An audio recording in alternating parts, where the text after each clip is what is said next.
നിൽക്കുന്നത്. വയനാട് ജില്ലയിൽ 5-10 ഗ്രൂപ്പുണ്ട്. അതിനകത്ത് മാറി മാറി പോകും.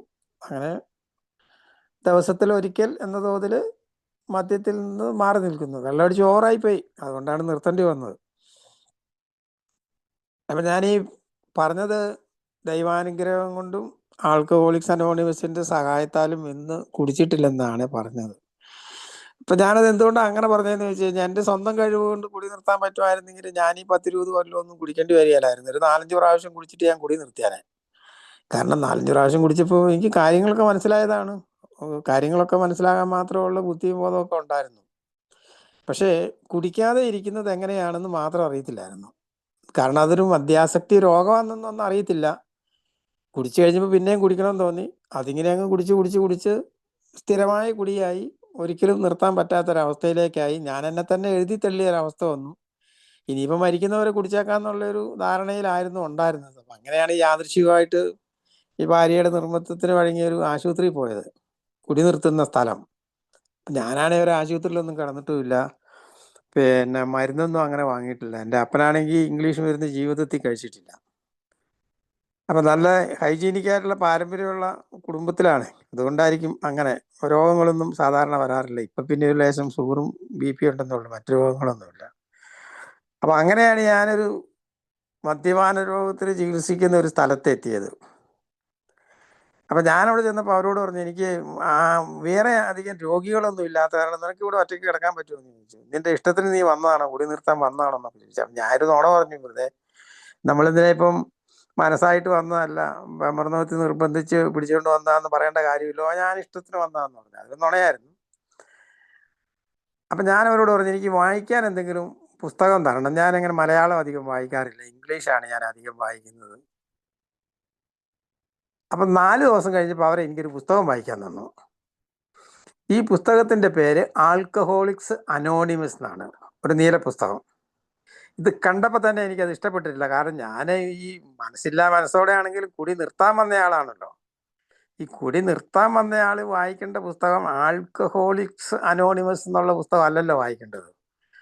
മദ്യം കുടിക്കുന്നിടത്ത് പോകാതിരിക്കുക, മദ്യം കഴിക്കുന്നവരോട് മിണ്ടാതിരിക്കുക, മദ്യം കഴിക്കാതിരിക്കുക, മദ്യത്തിൻ്റെ മുമ്പിൽ ഒരു കവചം തീർക്കുക എന്നുള്ളതാണ് കുടിക്കാതിരിക്കാൻ വേണ്ടി ചെയ്യേണ്ടതെന്നൊരു ധാരണയാണ് അതുവരെ ഉണ്ടായിരുന്നത്. അതുകൊണ്ട് തന്നെ ഈ പുസ്തകം അല്ല ഞാൻ വായിക്കേണ്ടതെന്നൊരു തോന്നലാണ് എൻ്റെ മനസ്സിൽ വന്നത്. എന്താണെങ്കിലും ഞാൻ ആ പുസ്തകം വായിച്ചപ്പോൾ എനിക്കൊരു കാര്യം മനസ്സിലായി. ഈ മദ്യാസക്തി എന്ന് പറയുന്നത് നമ്മൾ സാധാരണ നാടൻ ഭാഷയിൽ പറയുന്ന പോലെ ഇത് ഒരു നടയ്ക്ക് പോകുന്ന കേസല്ല എന്ന് മനസ്സിലായി. കാരണം നിർത്താൻ സാധിക്കുമായിരുന്നെങ്കിൽ ഞാനിത് എന്നോ നിർത്തുമായിരുന്നു എന്ന ഒരു ചെറിയൊരു ധാരണ ബില്ലിൻ്റെ കഥയിൽ നിന്ന് എനിക്ക് മനസ്സിലായി. അപ്പോൾ ഞാൻ കുറച്ച് നാൾ കഴിഞ്ഞപ്പോൾ അവിടെ ഒരു മീറ്റിംഗ് ഉണ്ട്. കുടി നിർത്തിയ ആൾക്കാർക്ക് വരുന്നൊരു സ്ഥലമാണത്, ഒരു ചികിത്സാ കേന്ദ്രമാണ്. അപ്പം ഞാൻ ആ മീറ്റിങ്ങിലും ഈ പറഞ്ഞതുപോലെ തന്നെ 10,000 രൂപ മുടക്കി ചികിത്സിക്കാൻ പോയതല്ലേ എന്ന് വിചാരിച്ച് ഒരു ഈ നമ്മളൊരു ഡോക്ടറൊക്കെ ഒരു ചികിത്സ കഴിഞ്ഞാൽ ഒന്നും കൂടെ വരണമെന്ന് പറഞ്ഞാൽ നമ്മൾ പോകൂല. ഈ ഓപ്പറേഷനൊക്കെ ചെയ്ത് കഴിഞ്ഞാൽ അതിൻ്റെ നൂലെടുത്ത് ഇപ്പം നൂലൊന്നും ഇല്ലെന്ന് തോന്നുന്നു. നൂലെടുത്ത് കളയാൻ വേണ്ടി ഒരു 30 ദിവസം കഴിയുമ്പോൾ ചെല്ലാൻ പറയും എന്ന് പറഞ്ഞ പോലെ ഒന്നും കൂടെ അങ്ങോട്ട് ചെല്ലാൻ പറഞ്ഞു. അപ്പം തന്നെ എനിക്ക് ഭയങ്കര ദേഷ്യം വന്നു. ഒരു സുഖേടും ഇല്ലാതെ ഞാൻ 10-22 ദിവസം ആശുപത്രിയിൽ പോയി കിടന്നത് പോരാതെ എനിക്ക് കുടി നിർത്താൻ വേണ്ടിയിട്ട് ഇനി അങ്ങോട്ട് ചെല്ലേണ്ട കാര്യമുണ്ടോ എന്നാണ് എൻ്റെ മനസ്സിലോട്ട് വന്നത്. എന്നാണെങ്കിലും ഞാൻ പിന്നെ അവിടെ പോയി, ഒന്നും കൂടെ അവിടെ ചെന്നു. അപ്പോൾ ഈ ഒന്നും കൂടെ അവിടെ ചെന്ന് കഴിഞ്ഞപ്പോൾ അവിടെ ഈ നമ്മുടെ കലണ്ടറൊക്കെ പോലെ വലിയ അക്ഷരത്തിൽ എന്തോ അവിടെ എഴുതി തൂക്കിയിട്ടിരിക്കുന്നത് ഞാൻ കണ്ടു. അപ്പം മീറ്റിങ്ങിൽ അത് വായിക്കുകയും ചെയ്തു. AA-യുടെ 12 പടികൾ, 12 പാരമ്പര്യം എന്ന് പറഞ്ഞ് മീറ്റിങ്ങിൽ അത് വായിക്കുകയും ചെയ്തു. അപ്പോൾ ഈ മീറ്റിംഗ് കഴിഞ്ഞപ്പോൾ ഞാൻ അവിടെ പോയി ഇതൊന്ന് വായിച്ചു നോക്കിയോ. നമ്മളത് അക്കമിട്ടാണ് എഴുതിയിരിക്കുന്നത്. 1, 2 എന്ന് അക്കമിട്ട് 12 എണ്ണമുണ്ട്. അപ്പോൾ പെട്ടെന്ന് എനിക്ക് മനസ്സിലായത് ഇത് സ്വർഗത്തിൽ പോകാനുള്ള പരിപാടി എന്തോ കൂടാത്തരമാണ്. ഞാൻ സ്വർഗത്തിൽ പോകാൻ വേണ്ടി വന്ന ആളല്ല, ഞാൻ കുടി നിർത്താൻ വേണ്ടി വന്നതാണ്. എനിക്ക് ഇതല്ല വേണ്ടത്, ഇതിൻ്റെ കാര്യം എനിക്കില്ല എന്നുള്ളൊരു തോന്നലാണ് പെട്ടെന്ന് എൻ്റെ മനസ്സിലേക്ക് വന്നത്. ഞാൻ വീട്ടിലേക്ക് തിരിച്ചു പോയി. സാധാരണ തൽക്കാലം എന്താണെങ്കിലും ഇത്ര പൈസയൊക്കെ മുടക്കിയതല്ലേ, പെട്ടെന്ന് കുടിക്കണമെന്ന് ഉള്ള ആഗ്രഹമൊക്കെ മനസ്സിൽ വന്നെങ്കിലും വേണ്ടാന്ന് വെച്ചു. സാവധാനത്തിൽ മദ്യമില്ലാത്ത ഒരു ജീവിതം തുടങ്ങി. ഈ മീറ്റിംഗ് സ്ഥലത്ത് പിന്നെ ഞാൻ പോകാൻ തുടങ്ങി. അപ്പോൾ ഈ പടികളെക്കുറിച്ച് കൂടുതൽ മനസ്സിലാക്കാൻ വേണ്ടി ശ്രമിച്ചു. അപ്പോൾ ഈ ബിഗ് ബുക്ക് പിന്നെ എനിക്ക് കിട്ടി. ഞാനത് പിന്നെയും വായിച്ചു. ചെറിയ ലിറ്ററേച്ചറുകളൊക്കെ എവിടെ നിന്നൊക്കെയോ സംഘടിപ്പിച്ച് വായിക്കാൻ തുടങ്ങി. പ്രായോഗിക ജീവിതത്തിൽ, ദൈനംദിന ജീവിതത്തെ നേരിടണമെങ്കിൽ അത് വലിയൊരു ബുദ്ധിമുട്ടുള്ള കാര്യമാണ്, വലിയൊരു പ്രശ്നമുള്ള ഒരു സംഭവമാണെന്ന് എനിക്ക് മനസ്സിലായി. കുടിക്കാതിരിക്കുക എന്ന് പറയുന്നത് ആർക്കും സാധിക്കും, പക്ഷെ കുടിക്കാതെ ജീവിതത്തെ നേരിടുക എന്ന് പറയുന്നത് എളുപ്പമുള്ള കാര്യമല്ല എന്ന് എനിക്ക് മനസ്സിലായി. ചുരുക്കം പറഞ്ഞു കഴിഞ്ഞാൽ, ഈ പടികൾ എൻ്റെ ജീവിതത്തിൽ ഞാൻ പ്രാക്ടീസ് ചെയ്യാൻ നിർബന്ധിതനായി. അതങ്ങനെ ചെയ്യേണ്ടതുണ്ട് എന്ന് എനിക്ക് തോന്നി. ഞാൻ അറിയാതെ തന്നെ കുടിക്കാതിരിക്കാൻ ഞാൻ ഉദ്ദേശിക്കുന്നിടത്തോളം കാലം എൻ്റെ മനോഭാവത്തിലും ചിന്താഗതിയിലും വാക്കിലും പ്രവൃത്തിയിലും ഒക്കെ ഞാൻ മാറ്റം വരുത്തേണ്ടതുണ്ടെന്ന് എനിക്ക് മനസ്സിലായി. അതനുസരിച്ച് ജീവിക്കാൻ ഞാൻ നിർബന്ധിതനായി. ഞാൻ അറിയാതെ തന്നെ അത് അങ്ങനെ അങ്ങ് ചെയ്തു തുടങ്ങുകയും ചെയ്തു. അപ്പം അങ്ങനെ മുമ്പോട്ട് പോകുമ്പോഴാണ് ഈ ആൽക്കഹോളിക്സ് അനോണിമസിനെ കുറിച്ച് കൂടുതൽ മനസ്സിലാക്കാനും കൂടുതൽ പുസ്തകങ്ങളൊക്കെ വായിക്കാനൊക്കെ തുടങ്ങിയപ്പോൾ ഈ ബിഗ് ബുക്ക് അതിൻ്റെ ചരിത്രവും അതിൻ്റെ ഉത്ഭവത്തെക്കുറിച്ചൊക്കെ മനസ്സിലാക്കിയപ്പോൾ എനിക്ക് ചില കാര്യങ്ങൾ കൂടുതലായിട്ട് മനസ്സിലായി. അതായത് 100 പേര് കുടി നിർത്തിയപ്പോൾ അവരെങ്ങനെയാണ് കുടി നിർത്തിയത് എന്ന് പ്രതിപാദിക്കുന്ന ഒരു പുസ്തകമാണ് ബിഗ് ബുക്ക്. ബിഗ് ബുക്കിൻ്റെ പ്രതിപാദ്യം എന്ന് പറഞ്ഞാൽ അതിനകത്ത് മെയിൻ അധ്യായങ്ങൾ, ആദ്യത്തെ അധ്യായങ്ങൾ പടികളെക്കുറിച്ച് മാത്രം പരാമർശിക്കുന്ന കാര്യങ്ങളാണ്. ആൽക്കഹോളിക്സ് അനോണിമസിൻ്റെ 12 പടികളെക്കുറിച്ചാണ് അതിൻ്റെ കാതലായ പരാമർശം. അത് വിശദീകരിക്കുകയാണ് ബിഗ് ബുക്ക് ചെയ്തിരിക്കുന്നത്. അപ്പം നമ്മൾ സ്വാഭാവികമായിട്ടും എനിക്ക് ചില സംശയങ്ങൾ അപ്പോഴുണ്ടായി തുടങ്ങി. കാരണം ഈ ഇന്നത്തെ നാം കാണുന്ന ഈ ലോകത്ത് നടക്കുന്ന സംഭവങ്ങൾ, മനുഷ്യൻ്റെ ജീവിത രീതികൾ, അതുമായിട്ട് ഈ പടികൾ പൊരുത്തപ്പെടുന്നില്ല. മദ്യത്തിൻ്റെ മുമ്പിൽ പരാജയം സമ്മതിക്കണം. നമ്മളിവിടെ ചങ്ക് വിരിച്ചു നിന്ന് മുട്ടിയുരുട്ടി സമരം ചെയ്യുന്നവരും എന്തിനേയും കീഴടക്കാൻ കരുത്തുള്ളവനും എന്താ പറയുക, വലിയ മഹാന്മാരെ ആയ ആളുകൾ, ഝാൻസി റാണിയും സുഭാഷ് ചന്ദ്രബോസും അതുപോലെ തച്ചോളി തന്നെ പോലെയുള്ള ആളുകളുടെ കഥകൾ കേട്ട നമ്മൾ ഒരു സൈസ് തലതിരിഞ്ഞ ഒരു മനോഭാവം ആണ് എന്ന് പലപ്പോഴും എനിക്ക് തോന്നി തുടങ്ങി. കാരണം മദ്യത്തിൻ്റെ മുമ്പിൽ പരാജയം സമ്മതിക്കണം. ഈ മദ്യം എന്ന് പറഞ്ഞാൽ വെറും പച്ചവെള്ളമാണ് പോലെ ഇരിക്കുന്ന സാധനമാണ്. അത് കുടിച്ചാൽ തലകറങ്ങുമെന്ന് മാത്രം, എന്തോ ഒരു പൂസ് വരുന്നുണ്ട്. അതുപോലെ തന്നെ മറ്റൊരു ശക്തിയിൽ വിശ്വസിക്കണം. ആ ശക്തിയുടെ മുമ്പിൽ നാം നമ്മുടെ അടിയറവ് പറഞ്ഞ് ശക്തിക്ക് കീഴടങ്ങണം. നമ്മൾ ചെയ്ത തെറ്റുകൾ മുഴുവൻ ചുഴഞ്ഞു നോക്കി ചകഞ്ഞെടുത്ത് അത് വേറൊരാളോട് പറയണം. സ്വഭാവത്തിൽ പിന്നെയുണ്ട് പല ദുശീലങ്ങളും, അത് മാറ്റിത്തരാൻ വേണ്ടി തയ്യാറാകണം. അതിന് ദൈവത്തോട് പ്രാർത്ഥിക്കണം. ചെയ്ത തെറ്റുകൾക്ക് മുഴുവനും പരിഹാരം ചെയ്യണം. ഉപദ്രവിച്ചവരുടെ പട്ടിക തയ്യാറാക്കണം. ഇതൊക്കെയാണ് ഈ പടികളിൽ പറയുന്നത്. ഞാൻ നോക്കുമ്പോൾ ഈ പരിപാടി കൊണ്ട് ജീവിക്കൽ നടക്കൂല. കാരണം എന്താണെന്ന് വെച്ച് കഴിഞ്ഞാൽ നമ്മൾ പൈസ തരാനുള്ളവനെ പിടിച്ചു വെച്ച് പൈസ മേടിക്കേണ്ടി വരും. അതുപോലെ നമ്മളെ ഉപദ്രവിച്ച ആളെ വെറുതെ വിടാൻ പറ്റൂല. ഇത്തരം തോന്നലുകളാണ് എൻ്റെ മനസ്സിലേക്ക് അന്ന് കടന്നു വന്നത്. പക്ഷേ ഒരു കാര്യം എനിക്ക് മനസ്സിലായി, ഈ രീതികൾ യഥാർത്ഥത്തിൽ എൻ്റെ ജീവിതത്തിൽ പരാജയപ്പെട്ടു പോയ രീതികളായിരുന്നു അതൊക്കെ. അപ്പം ഇതുവരെയുള്ള ഞാൻ ചിന്തിച്ചതും പ്രവർത്തിച്ചതും മനോഭാവങ്ങളും ഒക്കെ പരാജയപ്പെട്ടു പോയി. അതുകൊണ്ടാണ് എനിക്ക് കുടി നിർത്താൻ കഴിയാതെ പോയതും എൻ്റെ ജീവിതം വല്ലാത്ത ഒരു ശോച്യാവസ്ഥയിലേക്ക് എത്തിച്ചേർന്നതും. അങ്ങനെയെങ്കിൽ ഇനി ആ രീതിയിൽ ചിന്തിച്ചിട്ടും പ്രവർത്തിച്ചിട്ടും കാര്യമില്ല. അപ്പം ഇത് ഒന്ന് പരീക്ഷിച്ച് നോക്കൽ തന്നെയാണ് നല്ലത്. അപ്പം ആ രീതിയിൽ ചിന്തിച്ചപ്പം ഞാൻ ആദ്യം അന്വേഷിച്ചത് എന്താണെന്ന് ചോദിച്ചു കഴിഞ്ഞാൽ, എന്നെ ഉപദ്രവിച്ചവരോട് എന്തെങ്കിലും ചെയ്യാൻ എന്തെങ്കിലും ഒരു മാർഗം എവിടെയെങ്കിലും ഉണ്ടോ എന്ന് ആൽക്കഹോളിക്സ് അനോണിമസിന്റെ സർവ്വ ലിറ്ററേച്ചറിൽ ഞാൻ പരിധി നോക്കി, ഒരിടത്തും കണ്ടില്ല. അപ്പോൾ എനിക്കൊരു കാര്യം മനസ്സിലായി, എന്നെ ഉപദ്രവിച്ചവരെ വെറുതെ വിടുവല്ല, അതുകൊണ്ട് വേറൊരു മാർഗവും ഇല്ല. പക്ഷേ ഞാൻ ഉപദ്രവിച്ചവരുടെ പട്ടിക തയ്യാറാക്കി അവരോടൊക്കെ ഞാൻ പരിഹാരം ചെയ്യുകയും ചെയ്യണം. അപ്പോൾ അത് തന്നെയാണ് ചെയ്യേണ്ടത്, അത് തന്നെയാണ് ഞങ്ങളൊക്കെ ചെയ്തത് എന്ന് പഴമക്കാരായ ആളുകൾ പറയുകയും ചെയ്തു. അല്ലാതെ എന്നെ ഉപദ്രവിച്ചവൻ്റെ പുറകെ നടക്കലല്ല. അത് സമയം പോകുമല്ല, അതുകൊണ്ട് വേറൊരു ഗുണം അതുകൊണ്ട് കിട്ടുകയെന്ന് എനിക്ക് തന്നെ മനസ്സിലായി. ചില കാര്യങ്ങളിൽ ഇടപെട്ടപ്പോൾ അനുഭവം അത് തന്നെയാണ്. അപ്പം 1 മുതൽ 9 വരെയുള്ള പടികൾ നമ്മൾ പ്രാക്ടീസ് ചെയ്ത് കഴിയുമ്പോൾ ഒരുപക്ഷെ നമ്മൾ ഒരു എന്താ പുണ്യാളനോ അല്ലെങ്കിൽ മഹാനോ നീതിമാനോ ആയ ഒരു പരിവേഷം നമുക്ക് കിട്ടുന്നത് പോലെ നമുക്ക് തോന്നും. പക്ഷെ 10ാമത്തെ പടി പറയുന്നത് വളരെ അസാധാരണവും വിചിത്രവുമായ ഒരു കാര്യമാണ്. 10ാമത്തെ പടിയിൽ പറയുന്നത് അതായത് ദൈനംദിന വിലയിരുത്തൽ തുടർന്ന് ചെയ്യുകയും തെറ്റ് ചെയ്യുമ്പോഴൊക്കെ ഉടനെ സമ്മതിക്കുകയും ചെയ്തു എന്ന്.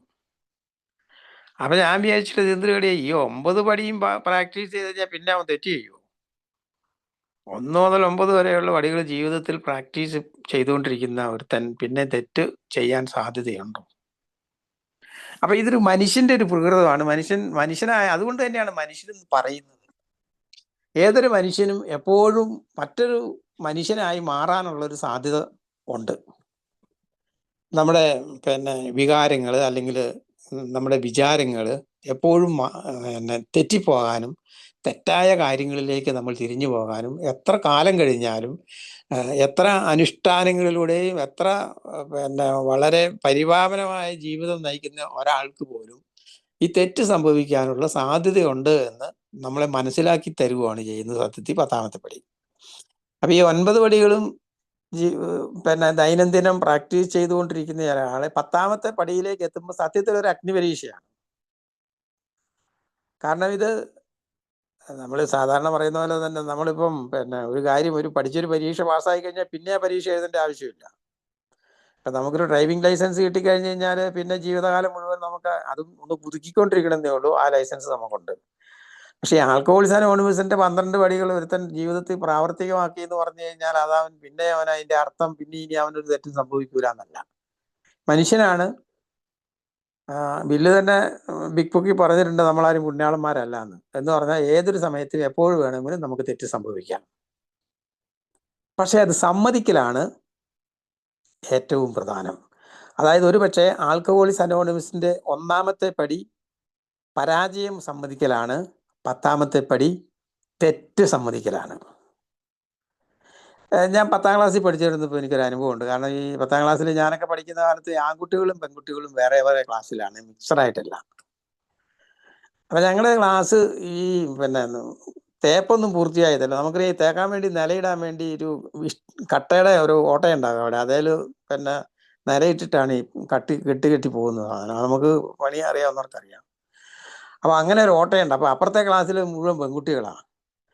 അപ്പം ഈ ഞങ്ങളുടെ ക്ലാസ്സിൽ പഠിക്കുന്ന ഒരു പയ്യൻ എന്താ ചെയ്തതെന്ന് വെച്ച് കഴിഞ്ഞാൽ ഈ കടലാസ് ചുരുട്ടി ആരോ പോലെ ആക്കി വെച്ചിട്ട് അതിനോട് ഐ ലവ് യു എന്ന് എഴുതിയിട്ട് അപ്പുറത്തെ ക്ലാസ്സിലോട്ട് വിട്ടു. അപ്പം അവിടുത്തെ പിള്ളേർ മാത്രമേ ഉള്ളൂ, അവിടെ ക്ലാസ് ഇല്ല എന്നാ ഓർത്തത്, അധ്യാപകൻ ഇല്ല എന്നാ എല്ലാവരും ഓർത്തത്.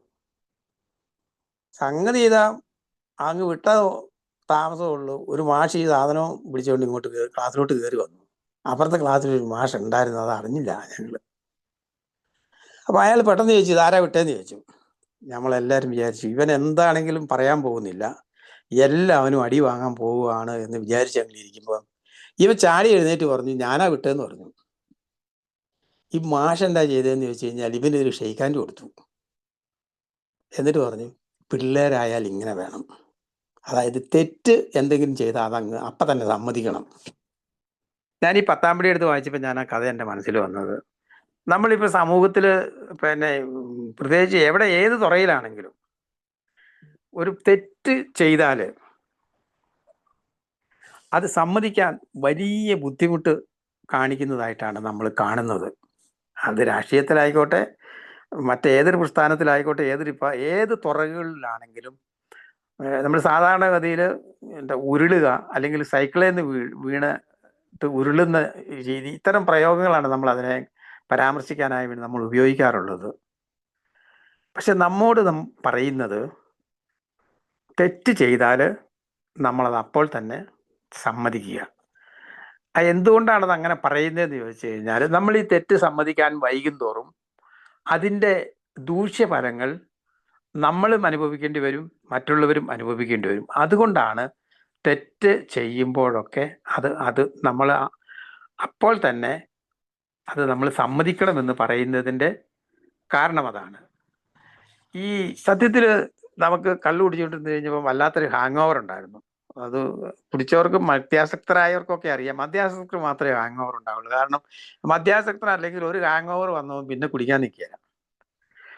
ഈ കുടി നിർത്തി കഴിയുമ്പോഴും നമുക്കൊരു ഹാങ് ഓവർ ഉണ്ട്. എന്താ ഇതിൻ്റെ ഹാങ് ഓവർ എന്ന് ചോദിച്ചു കഴിഞ്ഞാൽ, അത് വേറൊന്നുമല്ല, നമ്മുടെ ഭൂതകാലത്തിൽ ചെയ്തത് നമ്മുടെ തെണ്ടിത്തരങ്ങളെ, നമ്മൾ നാടൻ ഭാഷ ഉപയോഗിക്കുന്നത് ക്ഷമിക്കണം, അതായത് ഭൂതകാലത്തിൽ നമ്മൾ കുടിച്ചുകൊണ്ടിരുന്നപ്പോൾ ചെയ്ത തെണ്ടിത്തരങ്ങളുടെ ഒരു പ്രതിഫലനമാണ് ഈ ഹാങ് ഓവർ. അപ്പൊ ഈ ഹാങ് ഓവറിൽ നിന്ന് നമ്മൾ രക്ഷപ്പെടാൻ നമ്മൾ എന്താ ചെയ്യേണ്ടതെന്ന് ചോദിച്ചു കഴിഞ്ഞു കഴിഞ്ഞാൽ, ഇതൊന്നും നമ്മൾ സത്യത്തിൽ ഒത്തിരി തെറ്റുകുറ്റങ്ങൾ നമുക്ക് സംഭവിച്ചിട്ടുണ്ട്. നമ്മളത് സമ്മതിക്കേണ്ടി വരും. പിന്നെ അത് ആവർത്തിക്കാതിരിക്കുക എന്നുള്ളതാണ് ഏറ്റവും പ്രധാനപ്പെട്ട ഒരു കാര്യം. അപ്പം ഇത് നമ്മൾ മറന്നു പോകണം, ഭൂതകാലം കൊട്ടിയടച്ച് കളയണം എന്നൊന്നും അല്ല അതിൻ്റെ അർത്ഥം. നമ്മൾ പുറകോട്ട് തിരിഞ്ഞു നോക്കണം, പക്ഷെ പുറകോട്ട് നടക്കരുത്. എപ്പോൾ വേണമെങ്കിലും നമുക്ക് പുറകോട്ട് തിരിഞ്ഞു നോക്കാം, പക്ഷെ പുറകോട്ട് നടക്കരുത്. അത് ഒരു വേസ്റ്റാണ്. അത് നമ്മൾ നമ്മുടെ സമയം കളയും, നമുക്ക് വലിയ നഷ്ടങ്ങൾ അത് വരുത്തി വെക്കുകയും ചെയ്യും. ഒരിക്കലും പുറകോട്ട് നടക്കരുത്, പുറകോട്ട് തിരിഞ്ഞു നോക്കാം. അത് തിരിഞ്ഞു നോക്കുന്നത് സ്വാഭാവികമാണ്. ബുദ്ധിമാന്മാരായ സാധാരണ മനുഷ്യരെല്ലാം പ്രായോഗിക ജീവിതത്തിൽ നമ്മുടെ കഴിഞ്ഞ കാലത്തെ നമ്മൾ വിലയിരുത്താറുണ്ട്.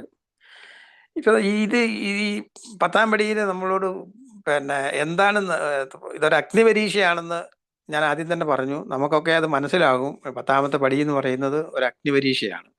കാരണം യഥാർത്ഥത്തിൽ ഈ കാര്യങ്ങൾ നമ്മൾ മനസ്സിലാക്കിയ ആത്മീയ തത്വങ്ങൾ നമ്മുടെ ദൈനംദിന ജീവിതത്തിൽ നമ്മൾ പ്രയോഗിച്ചു നോക്കാൻ പോവുകയാണ്. അതാണ് 10ാമത്തെ പടി കൊണ്ട് ഉദ്ദേശിക്കുന്നത്. അപ്പം നമ്മളോട് 10ാമത്തെ പടിയിലെ ഒരു സ്ഥലത്തൊരു ചോദ്യം ചോദിക്കുന്നുണ്ട്. അപ്പം നിങ്ങൾ യഥാർത്ഥത്തിൽ വഞ്ചിച്ചവരോട് നിങ്ങൾക്കൊന്നും ദേഷ്യപ്പെടാൻ പോലും എനിക്ക് യോഗ്യതയില്ലേ എന്നൊരു ചോദ്യം കുടിയൻ ചോദിക്കുമ്പം അതിനുള്ള മറുപടി ഇല്ല എന്നാണ്. യഥാർത്ഥത്തിൽ എന്നെ വഞ്ചിച്ചവനോട് ഒന്ന് ദേഷ്യപ്പെടാൻ പോലും എനിക്ക് യോഗ്യതയില്ലേ എന്നാണ് കുടിയൻ ചോദിക്കുന്നത്. അപ്പോൾ അതിന് മറുപടി ഇല്ല എന്നാണ്. കാരണം നമ്മൾ രോഗികളാണ്. അതായത് വൈകാരികമായ ഒരു വല്ലാത്തൊരു അവസ്ഥയിലൂടെ കടന്നു പോകുന്ന ഒരാളാണ് മദ്യാസക്തൻ. അപ്പൊ അയാളെ സംബന്ധിച്ചിടത്തോളം വൈകാരികമായ ഒരു അസന്തുലിതാവസ്ഥയുണ്ട്. ഈ അസന്തുലിതാവസ്ഥയ്ക്ക് കോട്ടം തട്ടുന്ന ഒന്നും നമ്മൾ ചെയ്യാൻ പാടില്ല. അതാണ് കാര്യം. അപ്പൊ നമുക്ക് ദേഷ്യം വരിക എന്ന് പറയുന്നത് നമ്മളെ സംബന്ധിച്ചിടത്തോളം നമുക്ക് താങ്ങാൻ, സാധാരണ ആളുകൾക്ക് ഇതൊക്കെ പറ്റുമായിരിക്കാം ഒരു പക്ഷെ നമ്മള് ഒരു രോഗമുണ്ട്. ഈ രോഗത്തിന്റെ അടിസ്ഥാനം എന്ന് പറയുന്നത് വൈകാരികമായ അസന്തുലിതാവസ്ഥയാണ്. ഞാനെപ്പോഴും പറയാറുള്ളൊരു കാര്യമുണ്ട്. കാരണം ICUവിൽ കിടക്കുന്ന ഒരു രോഗിയും മാർക്കറ്റിൽ ചന്തയിൽ നിൽക്കുന്ന ഒരു റൗഡിയും തമ്മിൽ ഒത്തിരി വ്യത്യാസമുണ്ട്. കാരണം അയാൾക്ക് എന്ത് ചെയ്യാനുമുള്ള സ്വാതന്ത്ര്യമുണ്ട്, അയാൾക്ക് എന്ത് വേണമെങ്കിലും ചെയ്യാം. ചന്തയിൽ നിൽക്കുന്ന ഒരു മുട്ടാളൻ അല്ലെങ്കിൽ റൗഡി എന്നൊക്കെ നമുക്ക് പറയുന്ന ഒരാൾക്ക് എന്തും ചെയ്യാം. പക്ഷേ ICUവിൽ കിടക്കുന്നവനെ സംബന്ധിച്ചിടത്തോളം അവൻ പരിമിതികളിൽ ജീവിക്കേണ്ടവനാണ്. അവൻ നേഴ്സ് പറയുന്നത് കേൾക്കണം, മരുന്ന് കഴിക്കണം കൃത്യമായിട്ട്. കയ്യെ ചിലപ്പോൾ സൂചി ഉണ്ടാവും, ചിലപ്പം ട്രിപ്പിട്ടേക്കുമായിരിക്കും, അനങ്ങാൻ പറ്റിയല്ല. അപ്പം ഒരു രോഗിയായ ഒരാളെ സംബന്ധിച്ചിടത്തോളം അയാൾ പരിമിതികളിൽ ജീവിക്കേണ്ടവനാണ്. അപ്പം നമ്മൾ മദ്യാസക്ത എന്ന് പറയുമ്പോൾ മദ്യാസക്തന്റെ ഏറ്റവും വലിയ പ്രോബ്ലം എന്ന് പറയുന്നത് വൈകാരികമായ അസന്തുലിതാവസ്ഥയാണ്. ഈ അസന്തുലിതാവസ്ഥയ്ക്ക് ആക്കം കൂട്ടുന്ന ഒന്നിലേക്ക് നമുക്ക് പോകാൻ പറ്റില്ല. അതാണ് പ്രധാനപ്പെട്ട ഒരു കാര്യം. അപ്പൊ നമ്മൾ എത്ര കഷ്ടപ്പെടേണ്ടി വന്നാലും മറ്റുള്ളവരെ കഷ്ടപ്പെടുത്തരുതെന്നാണ് പറയുന്നത്. കാരണം അതിനകത്തൊരു കാര്യമുണ്ട്. കാരണം അതൊരു പരിഹാരം കൂടെയാണ്. കാരണം കുടിച്ച സമയത്ത് ഈ ലോകത്തിലുള്ള സർവ്വ ആൾക്കാരെയും പട്ടിയെയും വരെ ദ്രോഹിച്ചവരാണ് നമ്മൾ. അപ്പൊ അതുകൊണ്ട് തന്നെ ഒത്തിരി കഷ്ടപ്പെടുത്തിയവരാണ് നമ്മൾ. അതുകൊണ്ട് തന്നെ ഇനി ഒരു തരത്തിലും നമ്മൾ എത്ര കഷ്ടപ്പെടേണ്ടി വന്നാലും മറ്റുള്ളവരെ കഷ്ടപ്പെടുത്തരുത്. അതായത് പണം കൊടുക്കാനുള്ളവന്റെ പണം കൃത്യമായിട്ട് കൊടുക്കണം, പക്ഷെ കിട്ടാനുള്ളവന്റെ പൊങ്ങാക്കി പിടിക്കരുത്.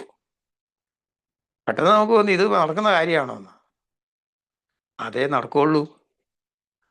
പണ്ടൊരാൾ, എനിക്കൊരു കഥയറിയാം, ഈ തിരുവമ്പാടിയിലുള്ള ഒരാൾ, അയാൾ ഒരേക്കർ തെങ്ങുന്തോട്ടം വിറ്റു. ആ തെങ്ങുന്തോട്ടം വിറ്റ് കഴിഞ്ഞപ്പം അയാൾ പൈസ കൊടുത്തില്ല. ഇയാൾ നോക്കുമ്പോൾ ഈ പൈസ ഇയാൾ തരുന്നില്ല. ഇയാൾ എന്ത് ചെയ്തതെന്ന് ചോദിച്ചാൽ, എന്നാ പിന്നെ ഇവൻ്റെ അടുത്ത് കാശ് വാങ്ങിയിട്ടേ ഉള്ളൂ എന്ന് വിചാരിച്ചിട്ട് ഇയാൾ നേരെ ഷാപ്പിലേക്ക് പോയി കുടിച്ചു. കുടി കഴിഞ്ഞു തുടങ്ങി രണ്ടാമത് ഒരേക്കർ ബാക്കി ഉണ്ടായിരുന്നു, അതും കൂടെ അയാൾ വിറ്റു. അത്രേ ഉള്ളൂ. അപ്പൊ എന്ന് പറഞ്ഞതുപോലെ നമ്മളെ സംബന്ധിച്ചിടത്തോളം നമുക്ക് വൈകാരികമായ സന്തുലിതാവസ്ഥ നഷ്ടപ്പെടുന്ന ഒന്നിലേക്കും തിരിയാൻ പറ്റില്ല. പരിമിതികളിൽ ജീവിക്കേണ്ടവരാണ്. അപ്പൊ നമ്മൾ എത്ര കഷ്ടപ്പെടേണ്ടി വന്നാലും മറ്റുള്ളവരെ കഷ്ടപ്പെടുത്താൻ നമ്മൾ അനുവദിക്കരുത്. അതാണ് ഏറ്റവും പ്രധാനപ്പെട്ട ഒരു കാര്യം. അപ്പൊ നമ്മൾ പലപ്പോഴും നമ്മൾ ജീവിതത്തിൽ അഭിമുഖീകരിക്കുന്ന ഒരു പ്രശ്നമാണ്, നമുക്ക് ഒരു അല്പം നീരസമോ ഒരു ദേഷ്യമോ ഒക്കെയുള്ള കുറ്റം വേറൊരാൾ പറയുന്നത് കേട്ട് കഴിഞ്ഞാൽ സ്വാഭാവികമായിട്ടും നമ്മളതിന് ചെവി കൊടുക്കാതിരിക്കുകയില്ല. എന്തെങ്കിലും നമ്മൾ അതിൻ്റെ കൂട്ടത്തിൽ കയറ്റി ഒന്ന് പറയുകയും ചെയ്യും. അല്ലെങ്കിൽ അവൻ അങ്ങനെ തന്നെയാണ്. നമുക്ക് നീരസമോ ദേഷ്യമോ വിരോധമോ വൈരാഗ്യമോ ഉള്ള ഒരാൾക്ക് നന്മ വരുന്നത് നമുക്ക് സഹിക്കുകയില്ല. അതുപോലെ തന്നെ എവിടെയെങ്കിലും അവരെ നമുക്ക് അത് ഏരിയയിലും അത് ബാധകമാണ്. നമ്മൾ ഏരിയയിൽ നമുക്കറിയാം, പണ്ട് കാലത്തൊക്കെ ഒത്തിരി ആളുകളൊന്നും ഇല്ലായിരുന്നു, 10-15 ആളുണ്ടായിരുന്നു. ഇപ്പൊ ആയിരക്കണക്കിന് ആളുകൾ ഏരിയ മെമ്പർമാരായിട്ടുണ്ട്. പലരുടെയും അഭിപ്രായങ്ങളോട് നമുക്ക് യോജിക്കാൻ പറ്റിയെന്ന് വരികയില്ല. പലരും പറയുന്ന ആശയങ്ങളോട് നമുക്ക് പൊരുത്തപ്പെടാൻ പറ്റിയെന്ന് വരികയില്ല. നമുക്ക് ഇഷ്ടമുള്ളവരും ഇഷ്ടമില്ലാത്തവരും ഉണ്ടാവും ധാരാളമായിട്ട്. അപ്പോഴൊക്കെ പലപ്പോഴും നമ്മൾ ആരെങ്കിലുമൊക്കെ ഇകഴ്ത്തി കാണിക്കാനും ആരെങ്കിലുമൊക്കെ മോശമാക്കാനും ഒക്കെ ആരെങ്കിലും ശ്രമിക്കുമ്പം നമ്മൾ ആ കൂട്ടത്തിൽ കൂടുകയാണ് ചെയ്യുന്നത് യഥാർത്ഥത്തിൽ. അതിൻ്റെ അർത്ഥം എന്താണെന്ന് ചോദിച്ചു കഴിഞ്ഞ് കഴിഞ്ഞാൽ, ഈ അസൂയ, കുശുമ്പ് അല്ലെങ്കിൽ നീരസം, ഇത്തരം വികാരങ്ങളിൽ നിന്ന് നമുക്കൊരു മോചനം കിട്ടിയിട്ടില്ല എന്നാണ് എൻ്റെ അർത്ഥം. ഇപ്പം ഞാനെപ്പോഴും ഓർക്കാറുണ്ട്, ഈ മറ്റുള്ളവരുടെ കുറ്റം പറച്ചിൽ നമ്മൾ എന്നാ നിർത്തുക എന്ന്. നമ്മളൊരു കുറ്റം പറച്ചിൽ എപ്പോഴും എന്ത് പറഞ്ഞു കഴിഞ്ഞാലും ഒരു ഹരമാണ്, അതെല്ലാവരും ഇഷ്ടപ്പെടുന്ന ഒരു കാര്യമാണ്. മറ്റുള്ളവരുടെ കുറ്റം കണ്ടെത്താനും അത് നാലാളോട് പറയാനും വലിയ ഉത്സാഹം നമ്മൾ കാണിക്കാറുണ്ട്. അപ്പൊ എന്നാ നമ്മൾ ഈ കുറ്റം പറച്ചിൽ നിർത്തുക എന്ന് പലപ്പോഴും എനിക്കൊരു സംശയം തോന്നിയിട്ടുണ്ട്. എനിക്ക് മനസ്സിലായത് എന്താന്ന് ചോദിച്ചു കഴിഞ്ഞാൽ, നമുക്ക് കുറ്റമില്ലാതെ ആകുമ്പോൾ നമ്മൾ മറ്റുള്ളവരുടെ കുറ്റം പറച്ചിൽ നിർത്താനാണ് സാധ്യത. അങ്ങനെയാണ് എനിക്ക് തോന്നിയിട്ടുള്ളത്. അങ്ങനെ ആകുമ്പോൾ നമുക്ക് സുഖമായിട്ട് ഉറങ്ങാനും പറ്റും. അങ്ങനെ അതാണ് എനിക്ക് മനസ്സിലായ ഒരു കാര്യം. മറ്റുള്ളവരുടെ കുറ്റം പറച്ചിൽ നമ്മൾ നിർത്തുന്നത് നമുക്ക് കുറ്റമില്ലാതെ ആകുമ്പോഴാണ്. പക്ഷെ അത് നടക്കുമെന്ന് തോന്നിയില്ല, കാരണം നമുക്ക് കുറ്റമില്ലാതെ ആകുകയല്ലോ. എങ്കിൽ പോലും ദൈനംദിന ജീവിതത്തിൽ പറ്റുന്നിടത്തോളം, കഴിയുന്നിടത്തോളം നമ്മളെപ്പോഴും മറ്റുള്ളവരുടെ നന്മയ്ക്ക് വേണ്ടിയിട്ടും, അത് നമുക്ക് ഇഷ്ടമുള്ള ആളാണെങ്കിലും ഇഷ്ടമില്ലാത്ത ആളാണെങ്കിലും മറ്റുള്ളവരുടെ നന്മയ്ക്ക് വേണ്ടിയും, അതുപോലെ നമുക്ക് ദേഷ്യമോ വിരോധമോ വിദ്വേഷമോ അവരെ സപ്പോർട്ട് ചെയ്യാനും, അവരും ഈ ലോകത്തിൽ ദൈവത്തിൻ്റെ സൃഷ്ടികളാണെന്നും അവരും ഈ ലോകത്തിൽ ജീവിക്കാൻ യോഗ്യതയുള്ളവരുമാണെന്നും മനസ്സിലാക്കി, നമ്മളെ ഉപദ്രവിക്കുന്നവർ പോലും മനസ്സിലാക്കി അവരെയും ഉൾക്കൊള്ളാൻ ശ്രമിച്ചുകൊണ്ട് മുമ്പോട്ട് പോകുക എന്നുള്ളത് തന്നെയാണ് ആൽക്കഹോളിക്സ് അനോണിമസ് മുമ്പോട്ട് വെക്കുന്ന ആശയം എന്നാണ് എനിക്ക് തോന്നുന്നത്. അപ്പൊ എന്താണെങ്കിലും ഇന്ന് ഈ ആൽക്കഹോളിക്സ് അനോണിമസിന്റെ 10ാമത്തെ പടിയെക്കുറിച്ച് സംസാരിക്കാൻ വേണ്ടി എന്നെ ക്ഷണിച്ചതിനും എനിക്ക് അവസരം തന്നതിനും നന്ദി പറഞ്ഞുകൊണ്ട് ഞാൻ എൻ്റെ വാക്കുകൾ ചുരുക്കുവാണ്. Okay, thank you very much. സമയമൊന്നും ആയില്ല.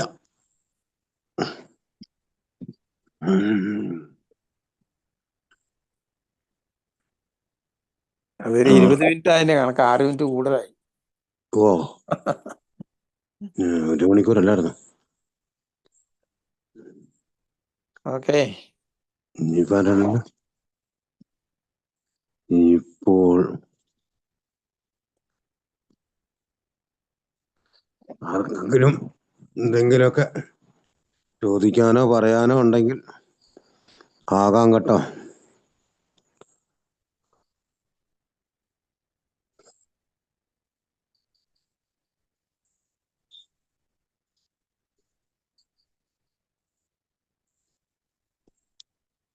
ആരാ ഒന്നും പറയാതെ ഉണ്ടാക്കി ഇരിക്കണേ.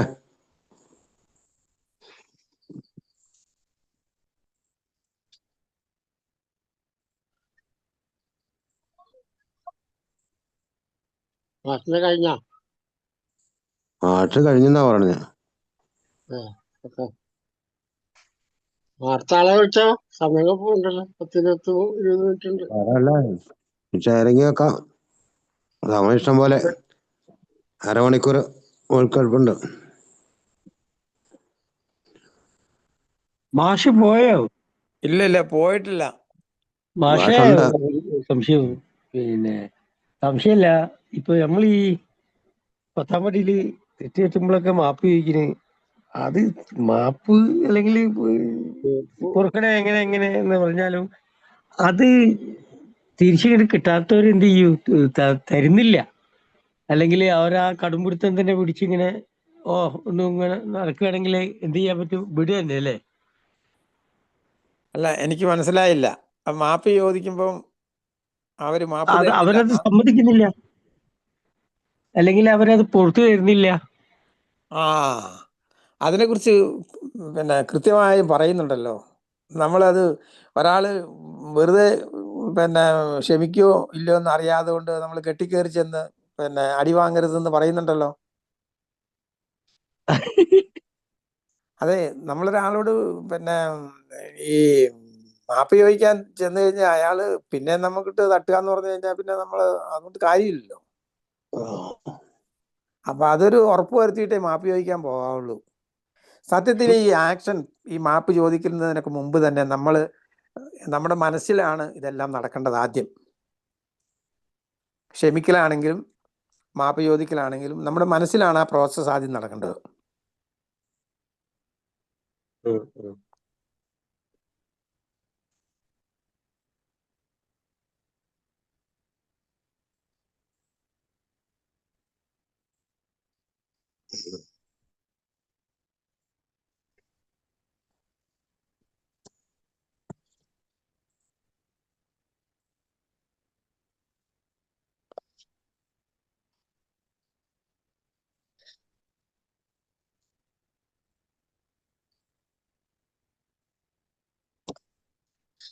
ഈ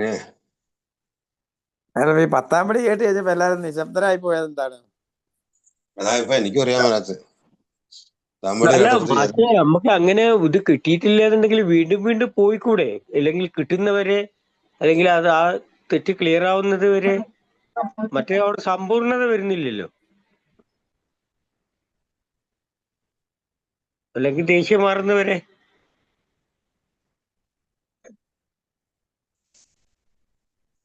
സുഹൃത്തുക്കളെ, ഞാനൊരു അമിത മദ്യാസക്തി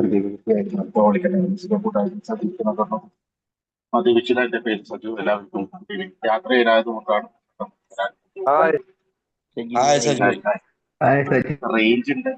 റേഞ്ചിന്റെ ബുദ്ധിമുട്ടുണ്ട്. റേഞ്ച് ചിലപ്പോൾ കട്ടാവും. അഥവാ കട്ടാകുന്നുണ്ടെങ്കിൽ സനിച്ചേട്ട വേറെ ആരെങ്കിലും വിളിച്ചു.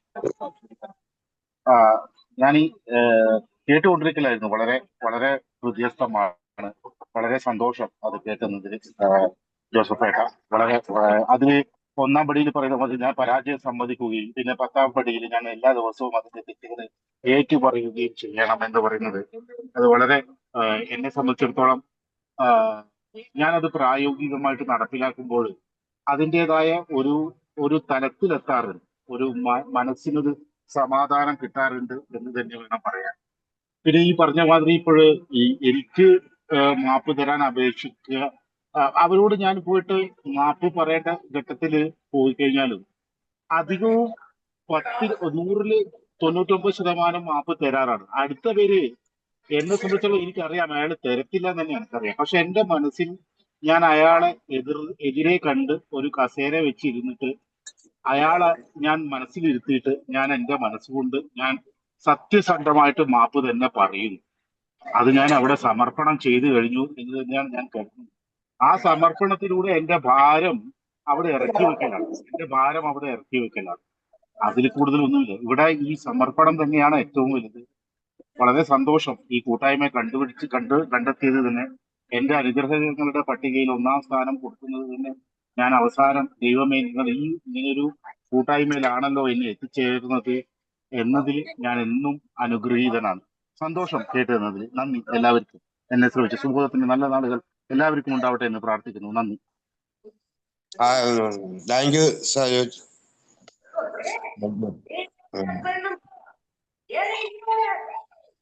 ഇനി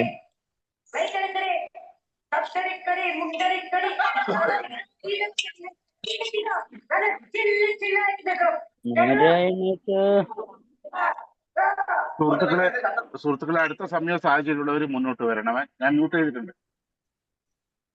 സുഹൃത്തുക്കളെ അടുത്ത സമയവും സാഹചര്യമുള്ളവർ ഇതിനോടനുബന്ധിച്ചിട്ട് എന്തെങ്കിലും സംശയങ്ങൾ ചോദിക്കാനോ അല്ലെങ്കിൽ ഇതിനോട് കൂട്ടിച്ചേർക്കാനോ എന്തെങ്കിലും ഉണ്ടെങ്കിൽ മുന്നോട്ട് വരാം. അല്ലെങ്കിൽ ഷെയറിംഗ് ആയിട്ട് നമുക്ക് മുന്നോട്ട് പോകാം.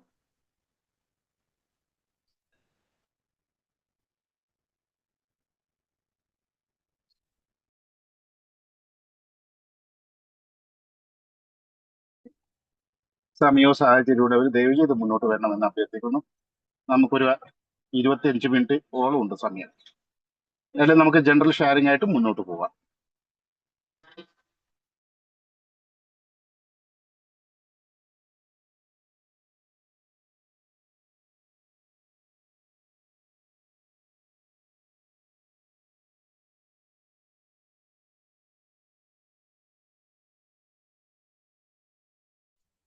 പത്താമ്പടിയുടെ പ്രസക്ത ഭാഗങ്ങളാണ് വിവരിച്ചത്. സണ്ണി ചേട്ടാ. സമയം ഇഷ്ടം പോലെ ഉണ്ട്. ആർക്കെങ്കിലും വരാൻ ഞാൻ ഇഷ്ടം പോലെ സമയമുണ്ട്. ആരെങ്കിലും വരട്ടെന്ന് ഞാൻ പറയണേ. അതെ അതെ അതെ. ആരെങ്കിലും നമസ്കാരം, കേൾക്കാവോ? കേൾക്കാം പറഞ്ഞോളൂ. മദ്യാസക്തനാണ്. ദൈവകൃപയാലും എന്ന അത്ഭുത കൂട്ടായ്മയാലും ഇന്നേ ദിവസം മദ്യപിച്ചിട്ടില്ല. എന്റെ പേര് രാജീവ് തിരുവേനിപ്പാല.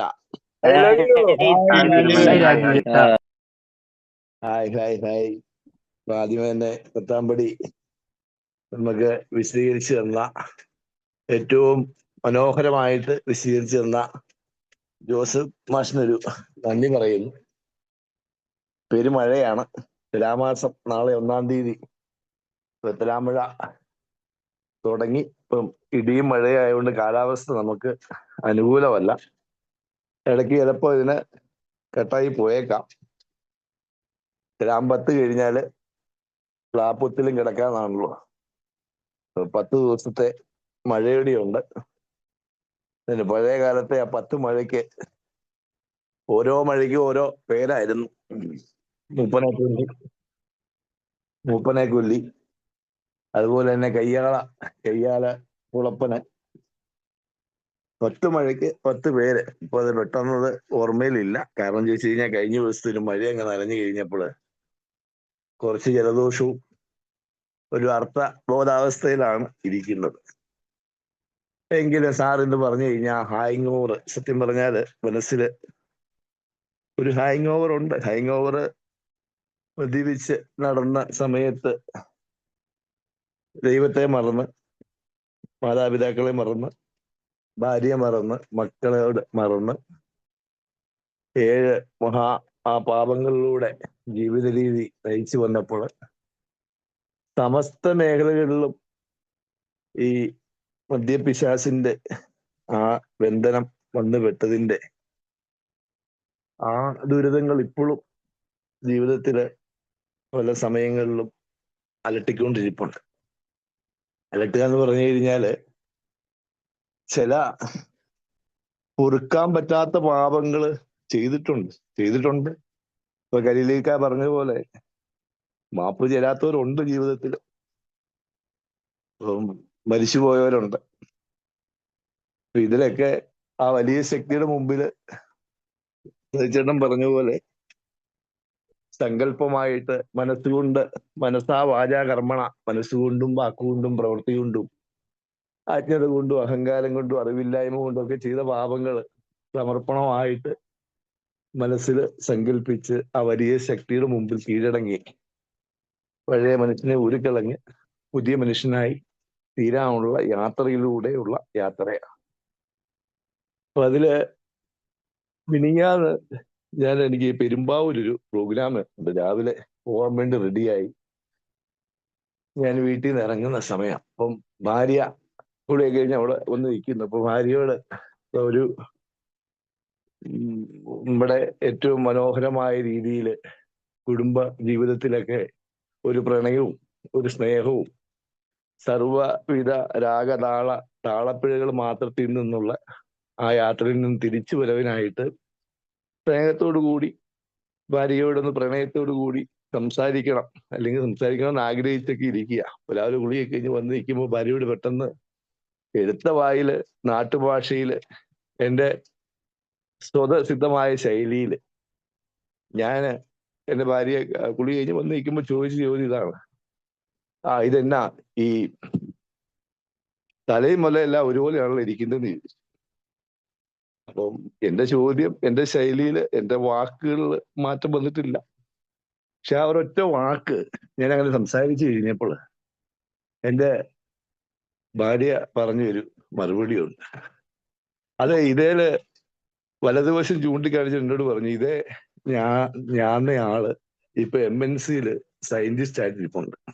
ഇപ്പൊ മൂത്ത മോള് സയന്റിസ്റ്റ് ആണ്, അവൾ ഡൽഹിയിലാണ്. എന്നിട്ട് ലെഫ്റ്റിലേക്ക് തിരിഞ്ഞിട്ട് പറഞ്ഞു, ഇതേ ഞാനയാള് ഇപ്പൊ നേഴ്സിംഗ് പഠിച്ച് ബാംഗ്ലൂർ ഇരിപ്പുണ്ട്. അപ്പൊ അത് ഒരു രസമായിട്ട് പറഞ്ഞു. പിന്നെ നിങ്ങൾ ഇങ്ങോട്ട് ഇത് ഒഴിച്ചിട്ടുള്ളൂ മാത്രമേ ഉള്ളൂ. എൻ്റെ രക്തം സ്നേഹാമൃതമായി മുലപ്പാലായിട്ട് എൻ്റെ മക്കൾക്ക് കൊടുത്ത് ഊട്ടി വളർത്തിക്കൊണ്ടാണ് ഞാൻ ഇന്ന് ഈ ബോൾ രൂപത്തിലായിരിക്കുന്നത്. സത്യം പറഞ്ഞു കഴിഞ്ഞാല് ആ പറഞ്ഞത് എൻ്റെ മർമ്മത്ത് കൊണ്ടു എന്ന് ചോദിച്ചു കഴിഞ്ഞാൽ അന്നേരം ഞാനത് വളരെ രസകരമായിട്ട് എടുത്ത ഒരു ചോദ്യമാണ്. പക്ഷെ അത് ഉള്ളിൻ്റെ ഉള്ളില് അത് ചിന്തിച്ചു കഴിഞ്ഞപ്പോൾ ജീവിതത്തില് ആ ഹാങ് ഓവർ ഉള്ളിൻ്റെ ഉള്ളിൽ ഞാൻ ചെയ്ത എൻ്റെ ഭാര്യയോടുള്ള ആ കുറവുകൾ, ഈ 7ാം പടിക്കകത്ത് ഒരു 7ാം പാരമ്പര്യത്തിനകത്ത് പറയുന്ന ആ മനോഹരമായിട്ടുള്ള ആത്മീയതയുടെ വശം, ഉത്തരവാദിത്വം, ആ ഉത്തരവാദിത്വം ഒരു പ്രോഗ്രാമിനോട് ഞാനൊരു വ്യക്തി എന്ന രീതിയിൽ ചെയ്യണമെങ്കിൽ അതുപോലെ തന്നെ എൻ്റെ കുടുംബത്തോട് ഞാൻ ചെയ്യാത്ത ആ ഉത്തരവാദിത്വം. കാരണം ചോദിച്ചു കഴിഞ്ഞാൽ ഇപ്പൊ ഇത്രയും വർഷങ്ങളായി ഞാൻ മദ്യത്തിൽ നിന്ന് മാറി നിൽക്കുന്നത് 19 വർഷവും 6 മാസവുമായി മദ്യരഹിത ജീവിതം. ഇതിനകത്ത് വന്ന് അന്നത്തെ ആ കാര്യം ഭാര്യ അല്ലണോൺ പ്രോഗ്രാമിലൂടെ പോകുന്നതുകൊണ്ടാണ് അവിടെ അത് വളരെ രസകരമായിട്ടാണ് അവതരിപ്പിച്ചത്. 2-3 വാക്കുകളാണ് പറഞ്ഞെങ്കിലും അത് എൻ്റെ മനസ്സിൽ തട്ടിക്കഴിഞ്ഞ് നമ്മൾ ഞാൻ ചിന്തിച്ചു കഴിഞ്ഞപ്പോൾ ശരിയാണ്. കാരണം ചോദിച്ചു കഴിഞ്ഞാല് ആ വയറ്റില് 9 മാസവും 10 ദിവസവും ചുമന്നുകൊണ്ട് നടന്ന് താഴെ വെക്കാതെ ഈ പറഞ്ഞ പോലെ താഴെ വെച്ച് കഴിഞ്ഞാൽ ഉറുമ്പരിക്കും, തല വെച്ച പേരൻ്റിരിക്കും എന്ന രീതിയിൽ മക്കളെ വളർത്തി അതിനൊക്കെ ഒന്നും ഞാൻ ഇതിന്റെ ഒരു വശങ്ങളെ കുറിച്ചും ഞാൻ അറിഞ്ഞിട്ടില്ലെന്നുള്ളതാണ്. കാരണം ഒരു PTA മീറ്റിങ്ങിനോ സ്കൂളിന്റെ ആവശ്യങ്ങൾക്കോ ഒന്നും, കാരണം യാതൊരു ഉത്തരവാദിത്വവും എൻ്റെ ഭാഗത്തു നിന്ന് അതിനു വേണ്ടി ചെയ്തിട്ടില്ല. അപ്പൊ അത് പറഞ്ഞു കഴിഞ്ഞ് ചോദിച്ചപ്പോ അവരുടെ മനസ്സിൽ കിടക്കുന്ന ആ ഭാര്യമാരോട് എന്നുള്ള ബിഗ് ബുക്കിനകത്ത് ഉള്ളതിനകത്ത് എൻ്റെ പുറകില് എൻ്റെ ഭാര്യ ഇല്ലായിരുന്നെങ്കിൽ സത്യം പറഞ്ഞാൽ ഞാൻ കഷ്ണങ്ങളായി മാറിയെന്നുള്ള.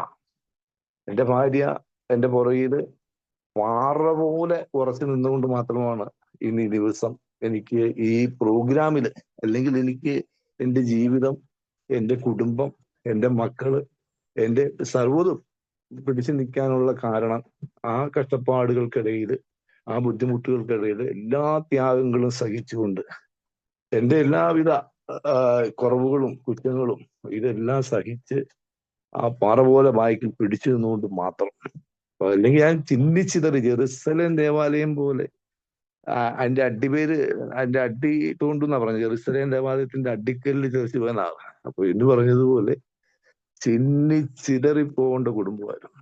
അപ്പൊ അവിടുന്ന് കല്ലുമേ കല്ലെന്ന് പറഞ്ഞ പോലെ ഓരോ കല്ല് വെച്ച് കെട്ടി ഇത്ര ആക്കാന് അതുപോലത്തെ കഷ്ടപ്പാടുകള്, അതിന്റെ ത്യാഗം, അതിന്റെ സഹനം, എന്റെ കുടുംബം പിന്നിൽ നിന്ന് കുടുംബ കൂട്ടായ്മ അല്ലനോൺ എന്ന പ്രോഗ്രാമും അല്ലറ്റീം എന്ന പ്രോഗ്രാം. ഞാനൊരു രോഗിയാണ്, എന്നിൽ നിൽക്കുന്ന കുറവുകള് എൻ്റെ ഭാര്യയും മക്കളും തിരിച്ചറിഞ്ഞു. അതുപോലെ തന്നെ ഇന്ന് ഞാൻ അവരെ തിരിച്ചറിയും ചോദിച്ചു കഴിഞ്ഞാൽ ഈ എൻ്റെ ഭാര്യ അന്ന് ഈ മിനിയാന്ന് പറഞ്ഞ ആ വാക്കില് സ്നേഹാമൃതമായിട്ട് അവളുടെ രക്തം ആണ് മുലപ്പാലായിട്ട് ആ മക്കൾക്ക് നൽകിയത്. ഇത് തന്നെ ഞാൻ ഇന്ന് ചിന്തിച്ചുകൊണ്ടിരിക്കുമ്പം ഞാൻ മദ്യവെച്ച് ലക്ക് കേട്ട് ബോധമില്ലാതെ നടന്നപ്പോൾ എന്നെ ഏറ്റവും കൂടുതൽ ഉപദേശിച്ച എൻ്റെ അമ്മയാണ്. എൻ്റെ അമ്മയെ അതുപോലെ മനസ്സിനെ ഞാൻ എൻ്റെ അമ്മയെ ബുദ്ധിമുട്ടിച്ചിട്ടുണ്ട്.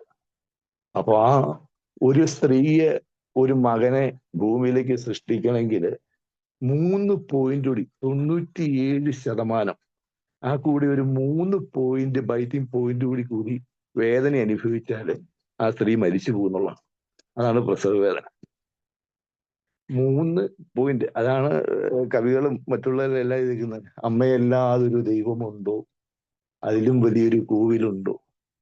പ്രത്യക്ഷമായിട്ട് കാണപ്പെടുന്ന ദൈവമാണ് അമ്മ. അപ്പൊ ഒരു സ്ത്രീക്ക് മാത്രമേ ഇത് സാധിക്കൂ. എൻ്റെ കുറവുകളും കുറ്റങ്ങളും ഒക്കെ എത്രയോ വർഷം എൻ്റെ പിന്നിൽ നിന്ന് ആ സഹനത്തിന്റെ പാതയിൽ ഇതെല്ലാം സഹിച്ച് അവര് മുട്ടയെ കൂട്ടി നിന്ന് വർഷങ്ങളായിട്ടുള്ള പ്രാർത്ഥന. ആ പ്രാർത്ഥനയ്ക്കുള്ള ഫലമാണ് ഞാൻ ഇപ്പം സുബോധവാനായിട്ട് നിൽക്കുന്നത്. ചെറിയൊരു വാക്കാണ് അത്.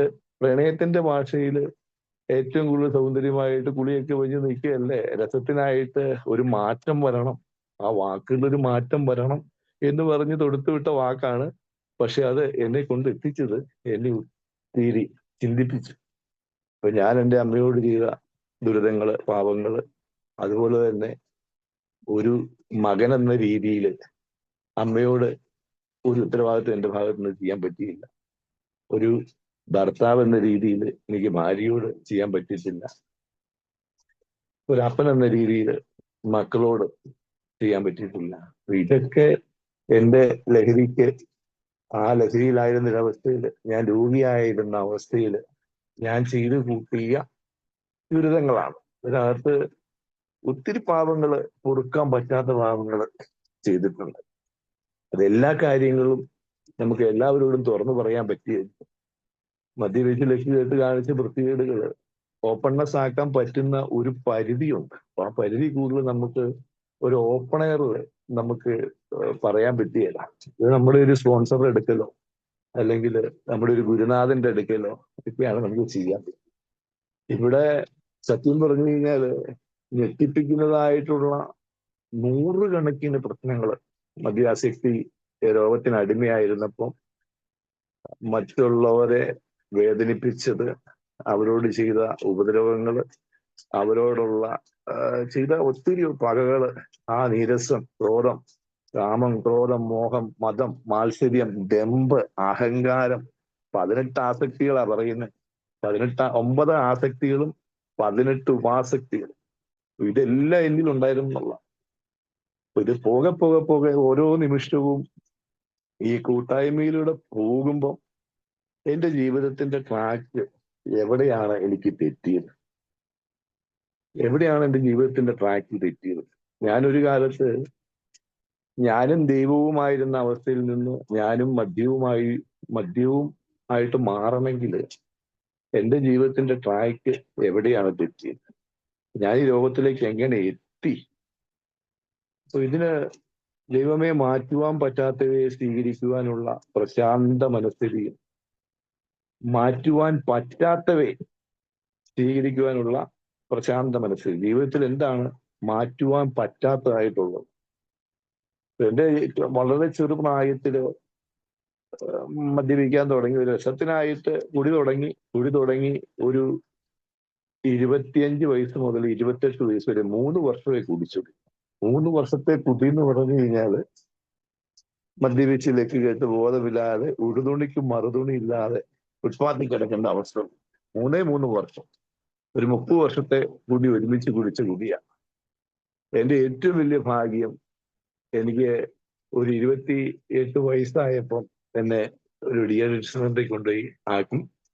അപ്പൊ ആ 28 വയസ്സ് ഞാൻ അവിടെ ചെന്ന അന്ന് മുതൽ ഇന്ന് ഈ നിമിഷം വരെ ഞാൻ മദ്യമോ മറ്റു ലഹരി വസ്തുക്കളോ ഉപയോഗിച്ചിട്ടുണ്ട്. അവിടെ കടിച്ച് ഞാൻ കിടന്നു എന്ന് പറഞ്ഞു കഴിഞ്ഞാല് ഒത്തിരി ബുദ്ധിമുട്ടുകളെന്ന് പറഞ്ഞു കഴിഞ്ഞാല് സ്വബോധവാനായിട്ടിരിക്കുമ്പോഴാണ് എന്നെ സംബന്ധിച്ച് ഒത്തിരി ബുദ്ധിമുട്ടുകൾ വന്നത്. എന്നാലും കടിച്ച് ഞാൻ കിടന്നു. ജീവിക്കണം എന്നുള്ള ആഗ്രഹം, അതുപോലെ തന്നെ മനസ്സിലെ മുറിവുകള്, ഞാൻ ചെയ്ത മുറിവുകള് ദൈവം മാറ്റുവാൻ പറ്റാത്തത് സ്വീകരിക്കാനുള്ളൂ. എനിക്ക് മാറ്റാൻ പറ്റിയില്ല. ഞാൻ എൻ്റെ അമ്മയോട് ചെയ്ത ദുരിതങ്ങള്, എൻ്റെ ജീവിതത്തില് മദ്യാസക്തി ഒരു രോഗമാണെന്ന് ഞാൻ തിരിച്ചറിഞ്ഞു. അത് എൻ്റെ ജീവിതത്തിൽ എനിക്ക് മാറ്റാൻ പറ്റിയില്ല. അതുപോലെ തന്നെ എനിക്ക് മാറ്റാൻ പറ്റാത്ത ഘടകമാണ് എൻ്റെ അമ്മ. എനിക്ക് മാറ്റാൻ പറ്റിയില്ല. എൻ്റെ അച്ഛന് എനിക്ക് മാറ്റാൻ പറ്റിയില്ല. എൻ്റെ 2 മക്കള് എനിക്ക് മാറ്റാൻ പറ്റിയില്ല. അപ്പൊ ഇവരോടൊക്കെ ചെയ്ത എൻ്റെ ആ മനസ്സിനേറ്റ മുറിവുകള്, തെറ്റുകള് ഇതൊക്കെ ഈ ഇഡലിക്കുട്ടകത്തിൽ ഇരിക്കുന്ന പോലെ ചില സമയങ്ങളിൽ ഈ ഹാങ് ഓവറായിട്ട് എൻ്റെ ഉള്ളിൽ ഇങ്ങനെ തികിട്ട് കയറി വരും. അതിന് പല പടികളിലൂടെയും പടികൾ കടന്നുപോയാലും വീണ്ടും ഡെയിലി ഓരോ ദിവസവും നമ്മൾ തമ്പുരാന്റെ മുമ്പിൽ സമർപ്പിച്ച് ഓരോ ദിവസവും മുന്നോട്ട് പോവുകയാണ്. പിന്നെ എന്നിൽ വന്ന അത്ഭുതം, ഞാൻ കണ്ട അത്ഭുതവും വിശുദ്ധ അസീസി പുണ്യാളന്റെ ആ പ്രാർത്ഥനയാണ്. എന്നിലേക്ക് മാറ്റം വരുത്തിയത് ആ പ്രാർത്ഥന കൊണ്ട് മാത്രം. പലവഴിക്ക് ഞാനൊരു ക്ഷേത്ര പൂജാരിയാണ്. ഗുരുകുല വിദ്യാഭ്യാസ രീതിയിൽ വളരെ ചെറുപ്പത്തിലെ ക്ഷേത്രത്തിൽ പൂജയ്ക്കായിട്ട് കയറി. എൻ്റെ ആശാന് തന്ത്രി മദ്യപിക്കുന്ന ആളായിരുന്നു. ഞാൻ പോയ മേഖലകളിലെല്ലാം മദ്യം ഉണ്ടായിരുന്നു. അവിടെ എല്ലാവരും സോഷ്യൽ ഡ്രിങ്കേഴ്സാണ്. പക്ഷേ അവരെല്ലാം 2 എണ്ണം അടിക്കുമ്പോൾ ഞാനൊരു 2 എണ്ണം അടിച്ചു കഴിഞ്ഞാൽ എനിക്കൊരു ഏറ്റവും കുറഞ്ഞ 12 എണ്ണം വേണം. അത് രാവിലെ മുതൽ വൈകുന്നേരം വരെ 12 മുതൽ 16 വരെ അടിച്ച് ഞാൻ വഴി കിടക്കുന്ന അവസ്ഥയിലാണ് ഞാൻ എത്തിച്ചേർന്നത്. എനിക്ക് എന്നെ നിയന്ത്രിക്കാൻ പറ്റിയേരാന്ന് എനിക്ക് ബോധ്യമായിരുന്നു. പിന്നെ എനിക്ക് മാനസികമായിട്ടുള്ള പ്രശ്നങ്ങൾ ഉണ്ടായിരുന്നു, ശാരീരികമായിട്ട് പ്രശ്നങ്ങളായി, സാമ്പത്തികമായിട്ട് പ്രശ്നമായി, കുടുംബത്തെ ബാധിക്കുന്ന പ്രശ്നമായി, സാമൂഹികപരമായിട്ട് എൻ്റെ തൊഴിൽ വരെ പോയി. ഒന്നുമില്ലാതെ ഒരു 3 വർഷക്കാലം ആ ഡീഅഡിക്ഷൻ സെന്ററും വീടുമായിട്ട് മാത്രം കഴിയുന്ന അവസ്ഥ. 3 വർഷക്കാലം ഞാൻ തുടർച്ചയായിട്ട് വന്നു. അത് കഴിഞ്ഞപ്പോഴാണ് എനിക്ക് മാറ്റുവാൻ പറ്റാത്തവയെ സ്വീകരിക്കാനുള്ള പ്രശാന്തം മനസ്സിൽ. എൻ്റെ ജീവിതത്തിൽ മാറ്റാൻ പറ്റാത്ത ഒത്തിരി കാര്യം എനിക്കുണ്ട്. അപ്പം എൻ്റെ മനസ്സിന് മുറിവേറ്റ് ഞാന് പലരോടും പൊറുക്കാൻ പറ്റാത്ത പാപങ്ങൾ ചെയ്തിട്ടുണ്ട്. ഇതൊക്കെ മാറ്റാൻ പറ്റാത്ത കാര്യമാണ്. ഇതൊക്കെ ഞാൻ ജീവിച്ചിരിക്കുന്ന കാലത്തോളം എൻ്റെ മനസ്സിനെ ചിലപ്പോൾ വേട്ടയാണ്. ആ വലിയ ശക്തിക്ക് മുമ്പിൽ ഞാൻ സമർപ്പിച്ച് ഓരോ ദിവസവും മുന്നോട്ട് പോയിക്കൊണ്ടിരിക്കുകയാണ്. പിന്നെ ഇതിനകത്ത് കയറി കഴിഞ്ഞപ്പോഴുള്ള അത്ഭുതങ്ങൾ, ഇവിടെ വന്നിരുന്ന് ചുമ്മാ പൊട്ടന്റെ കൂട്ട് വന്ന് ഈ പ്രോഗ്രാമിനകത്ത് വന്ന് ഒരു സൈഡില് കയറി ഇരുന്ന് കഴിഞ്ഞാൽ കിട്ടിയ നേട്ടങ്ങൾ, അത് പറഞ്ഞറിയിക്കാൻ പറ്റിയാത്ത നേട്ടങ്ങളാണ് കിട്ടിയത്. തമ്പുരാൻ വല്ലക്കൊട്ടയ്ക്കകത്ത് തുടങ്ങിയിട്ട് 2,000 രൂപ വണ്ടിക്കൂലി ഇല്ലാതെ ഡീഅഡിക്ഷൻ സെന്ററിൽ പോയ വ്യക്തിയാണ്. പിന്നെ 20 വർഷം കുടിക്കാതിരിക്കുമ്പോൾ അന്ന് ഞാൻ കുടിച്ചുകൊണ്ടിരുന്നത് 500 രൂപയ്ക്കാണ് കുടിച്ചുകൊണ്ടിരുന്നത്. ആ കുടി നിർത്തുന്ന സമയത്ത് ഞാൻ അന്നത്തെ ലാസ്റ്റ് കുടിക്കുന്ന ദിവസം കുടിച്ചേക്കുന്ന 500 രൂപയുടെ കുടിയാണ്. ആ 500 രൂപ സേവ് ചെയ്ത് ഇങ്ങോട്ട് പോന്നു കഴിഞ്ഞാൽ അതുപോലെ ഇപ്പൊ അനുചേട്ടൻ പറഞ്ഞതുപോലെ അതുപോലെ കഷ്ടപ്പെടുകയും ചെയ്തു, വർക്ക് ചെയ്യുകയും ചെയ്തു. ഒരു ആൽക്കഹോളിക് എന്നുള്ള രീതിയിൽ ഇടയ്ക്ക് വർക്ക് ഹോളിക് ആകുന്ന അവസ്ഥയിലേക്ക് വന്നു. കാരണം ഇത് പിടിക്കുക എന്നുള്ളതല്ല, നമുക്ക് ജീവിച്ചിരിക്കുക, നമ്മള് ഉന്നതിയിലേക്ക് എത്തുക എന്നുള്ളൊരു അവസ്ഥയിലേക്ക്. അപ്പൊ വർക്ക് ഹോളിക് ആയിട്ടിരിക്കുമ്പം കൂട്ടായ്മയിലോ ഇപ്പൊ ഇന്നലെ മിനിയാന്നും ഒക്കെ ഞാൻ കുറെ പനിയുടെ കാര്യങ്ങളൊക്കെ ആയിട്ട് കുറെ ഫ്രീ ആയിരുന്നു. അപ്പൊ ഈ ഓരോ കൂട്ടായ്മയിലും സത്യം പറഞ്ഞു കഴിഞ്ഞാൽ ഓൺലൈനായിട്ട് ഇപ്പോൾ ഉള്ളതുകൊണ്ട് അത് വളരെ അനുഗ്രഹീതമായിട്ടാണ് ഓരോ നിമിഷവും അത് കിട്ടിക്കൊണ്ടിരിക്കുന്നത്. അപ്പൊ അത് തന്നെ ഒരു സുഖമാണ്. സുഖം എന്ന് പറഞ്ഞു കഴിഞ്ഞാൽ ഇപ്പൊ സുബോധമായിട്ട് ഇത്രയും വർഷം ഈ കൂട്ടായ്മയിലൂടെ പോകുന്നതുകൊണ്ട് സന്തോഷം അനുഭവിക്കും. സന്തോഷം എന്ന് പറഞ്ഞാൽ അത് സന്തോഷം തന്നെയാണ്.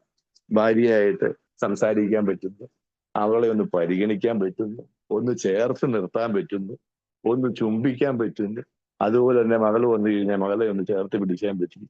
അതുപോലെ തന്നെ മകനെ ഒന്ന് ചേർത്ത് പിടിക്കാൻ പറ്റുന്നു. ഇവരെയൊക്കെ അവരെ കേൾക്കാൻ കഴിയുന്നു. ഇതൊന്നുമില്ലാത്തൊരു ജീവിതത്തിൽ നിന്ന് ഇങ്ങോട്ട് വരുമ്പോൾ ഇത് കൂടുമ്പോൾ ഉള്ള കുടുംബമായിരുന്നു. നേരത്തെ കൂടുമ്പോൾ ഭൂകമ്പമായിരുന്നു. അതിനുള്ള മാറ്റം ഇന്ന് ഈ കുടുംബത്തിലെ സമസ്ത മേഖലകളിലും വന്നു.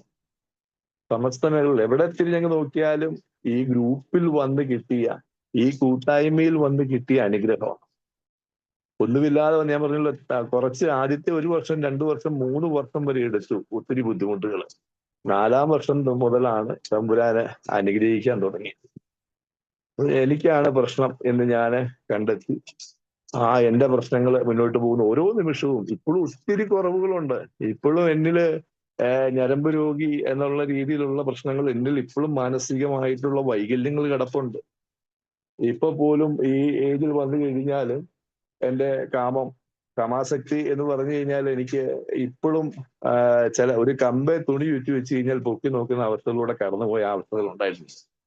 അതിന് ഇന്നലെ ഞാനിവിടെ ഒരു ഡീലീഷ്യ സെന്ററിൽ ഇതിനു വേണ്ടി ചെന്നു. അപ്പൊ ചെന്ന് കഴിഞ്ഞപ്പോൾ അവിടെ എന്നോട് ചോദിച്ചു, ഈ കാമാസക്തി ഇതുപോലെ തന്നെയുള്ള അവസ്ഥയാണെന്ന് ചോദിച്ചു. അപ്പൊ ഞാൻ പറഞ്ഞു, അതെ, കാമം മദ്യാസക്തി പോലെ തന്നെയുള്ള അവസ്ഥയാണ് കാമാസക്തി. ക്രോധം അതുപോലെ തന്നെയാണ്. കാമം, ക്രോധം, മോഹം അതുപോലെ തന്നെയാണ്. മോഹം, മതം അങ്ങനെയുള്ളതാണ്. മാത്സര്യം അങ്ങനെയുള്ളതാണ്. ഇതൊക്കെ ഉണ്ട്. അപ്പൊ ഞാൻ പറഞ്ഞു, ഇത് എന്നെക്കാളും വലിയ ആള് നമ്മളിവിടെ വിശുദ്ധ ഗ്രന്ഥമായിട്ട് പഠിക്കുന്ന ഒരു ആളാണല്ലോ മഹാത്മാ ഗാന്ധി തന്നെ.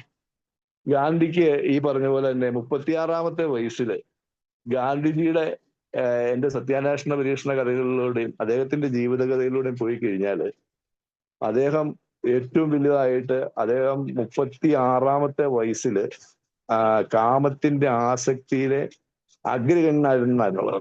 36-ാമത്തെ വയസ്സിൽ അദ്ദേഹത്തിന്റെ അച്ഛൻ കപാഗാന്ധി ഇപ്പുറത്തെ മുറിയിൽ മരിക്കാൻ കിടക്കുന്നു.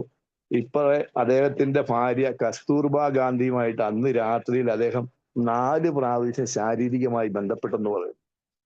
അത് കഴിഞ്ഞ് വന്ന 5-ാമത്തെ പ്രാവശ്യം ലൈംഗിക ആസക്തിയുടെ, കാമാസക്തിയുടെ തീവ്രത നിൽക്കുമ്പം 5-ാമത്തെ പ്രാവശ്യം കസ്തൂർബ ഗാന്ധിയുമായിട്ട് ശാരീരികമായിട്ട് ബന്ധപ്പെടാൻ പോകുമ്പോഴാണ് കൃത്യം വന്ന് വിളിക്കുന്നത്, അച്ഛൻ മരിച്ചു പോയെന്ന്. അങ്ങനെ അച്ഛൻ മരിച്ചു പോയെന്നുള്ളത് പറഞ്ഞപ്പോൾ പെട്ടെന്നുണ്ടായ ഒരു ഷോക്കാണ്. ആ ഷോക്കില് അദ്ദേഹം 36-ാമത്തെ വയസ്സില് അദ്ദേഹം ബ്രഹ്മചര്യം സ്വീകരിക്കാൻ വേണ്ടി അദ്ദേഹം തീരുമാനിക്കുകയും അത് കഴിഞ്ഞാണ് അദ്ദേഹത്തിന്റെ ആസക്തികളെ അദ്ദേഹം മാറ്റിവെക്കാൻ വേണ്ടി തുടങ്ങുകയും ചെയ്തത്. ഇത് ചരിത്രമാണ്, അദ്ദേഹത്തിന്റെ ആത്മകഥയിലുള്ള കാര്യമാണ്. 36-ാമത്തെ വയസ്സിൽ 4 പ്രാവശ്യം ഭാര്യയായിട്ട് ശാരീരികം ബന്ധപ്പെട്ടതിന് ശേഷം 5-ാമത്തെ പ്രാവശ്യം ശാരീരികമായിട്ട് ബന്ധപ്പെടാൻ പോകുന്ന അവസ്ഥ. ഇത് കൂട്ടി വായിക്കുക എന്ന് പറഞ്ഞു കഴിഞ്ഞാൽ എന്നിലും ഈ ആസക്തി ഉണ്ട്. എന്നിലും ഈ പറഞ്ഞ രീതിയിലുള്ള ശാരീരിക ബന്ധങ്ങളിലേക്ക് അല്ലെങ്കിൽ കാമാസക്തിയുടെ തീവ്രതയിലേക്ക് ഇതേ രീതിയിലുള്ള ഒരു പോക്ക് എനിക്കും ഉണ്ട്. ഈ ചരിത്രത്തില് അദ്ദേഹം പറഞ്ഞിരിക്കുന്നത് തന്നെ ആ ബ്രഹ്മചര്യം. ഇത് സത്യം പറഞ്ഞു കഴിഞ്ഞാല് ആൽക്കഹോളിക് അനോണിമസി വന്നു കഴിഞ്ഞാല് ചില കാര്യങ്ങൾക്ക് നമ്മുടെ ആത്മീയത കൊണ്ട് നമ്മൾ തടയിടണം എന്നുള്ള ബ്രഹ്മചര്യം പാലിക്കണം എന്നുള്ളത് തന്നെയാണ്. അത് നമ്മുടെ വാക്ശുദ്ധി, നമ്മുടെ മനസ്സിനെ ശുദ്ധി, ഇന്ദ്രിയ ശുദ്ധി, ആഹാരശുദ്ധി, സമസ്ത മേഖലയിലെ ശരീരശുദ്ധി, ആഹാരശുദ്ധി, ഇന്ദ്രിയശുദ്ധി, അതുപോലെ തന്നെ പഞ്ചശുദ്ധികൾ പാലിക്കാനാണ്. ആ ശുദ്ധികൾ പാലിക്കുക എന്നുള്ളത് തന്നെ ഇപ്പൊ പറയുമ്പം രാവിലെ കേൾക്കുമ്പോൾ കുളിക്കുക, പല്ല് തേക്കുക, പ്രാഥമിക കാര്യങ്ങൾ ചെയ്യുക, എന്റെ ശരീരത്തെ എനിക്ക് സ്നേഹിക്കാൻ പറ്റുന്ന ഒരു അവസ്ഥയിലേക്ക് എത്തുക. അതാണ് ഈ കൂട്ടായ്മയിൽ വന്നു കഴിഞ്ഞാൽ നമ്മുടെ ശരീരത്തെ നമ്മളെ സ്നേഹിക്കാൻ തുടങ്ങും. ഞാൻ എന്നെ സ്നേഹിക്കാൻ തുടങ്ങുന്ന അവസ്ഥ. അത് ശാരീരികമായിട്ടുള്ള ആദ്യത്തെ തുടക്കം അതാണ്. ബ്രഹ്മചര്യം പാലിക്കേണ്ട ആദ്യത്തെ തുടക്കം ഒന്ന് കുളിക്കുക, പല്ല് തേക്കുക. രണ്ടാമത്താണ് ഈ പറഞ്ഞ രീതിയിലുള്ള ആഹാരശുദ്ധി. ചില ഭക്ഷണങ്ങള്, ചില കാര്യങ്ങള് നമ്മൾ ഒഴിവാക്കേണ്ടത് അവനവന് അലർജിയുള്ള സാധനങ്ങൾ ഒഴിവാക്കുക. ഇതിനോട് ഏറ്റവും വരുന്നത് ശാരീരികമായിട്ട്. പിന്നെ മനസ്സിന്റെ ശുദ്ധി വരണമെങ്കിൽ, മനസ്സിനെ തടയിടണമെങ്കിൽ ആത്മീയത കൊണ്ട് മാത്രമേ സാധിക്കൂ. അത് ആ ഹൈ പവറിനെ നമ്മൾ കണ്ടെത്തണം.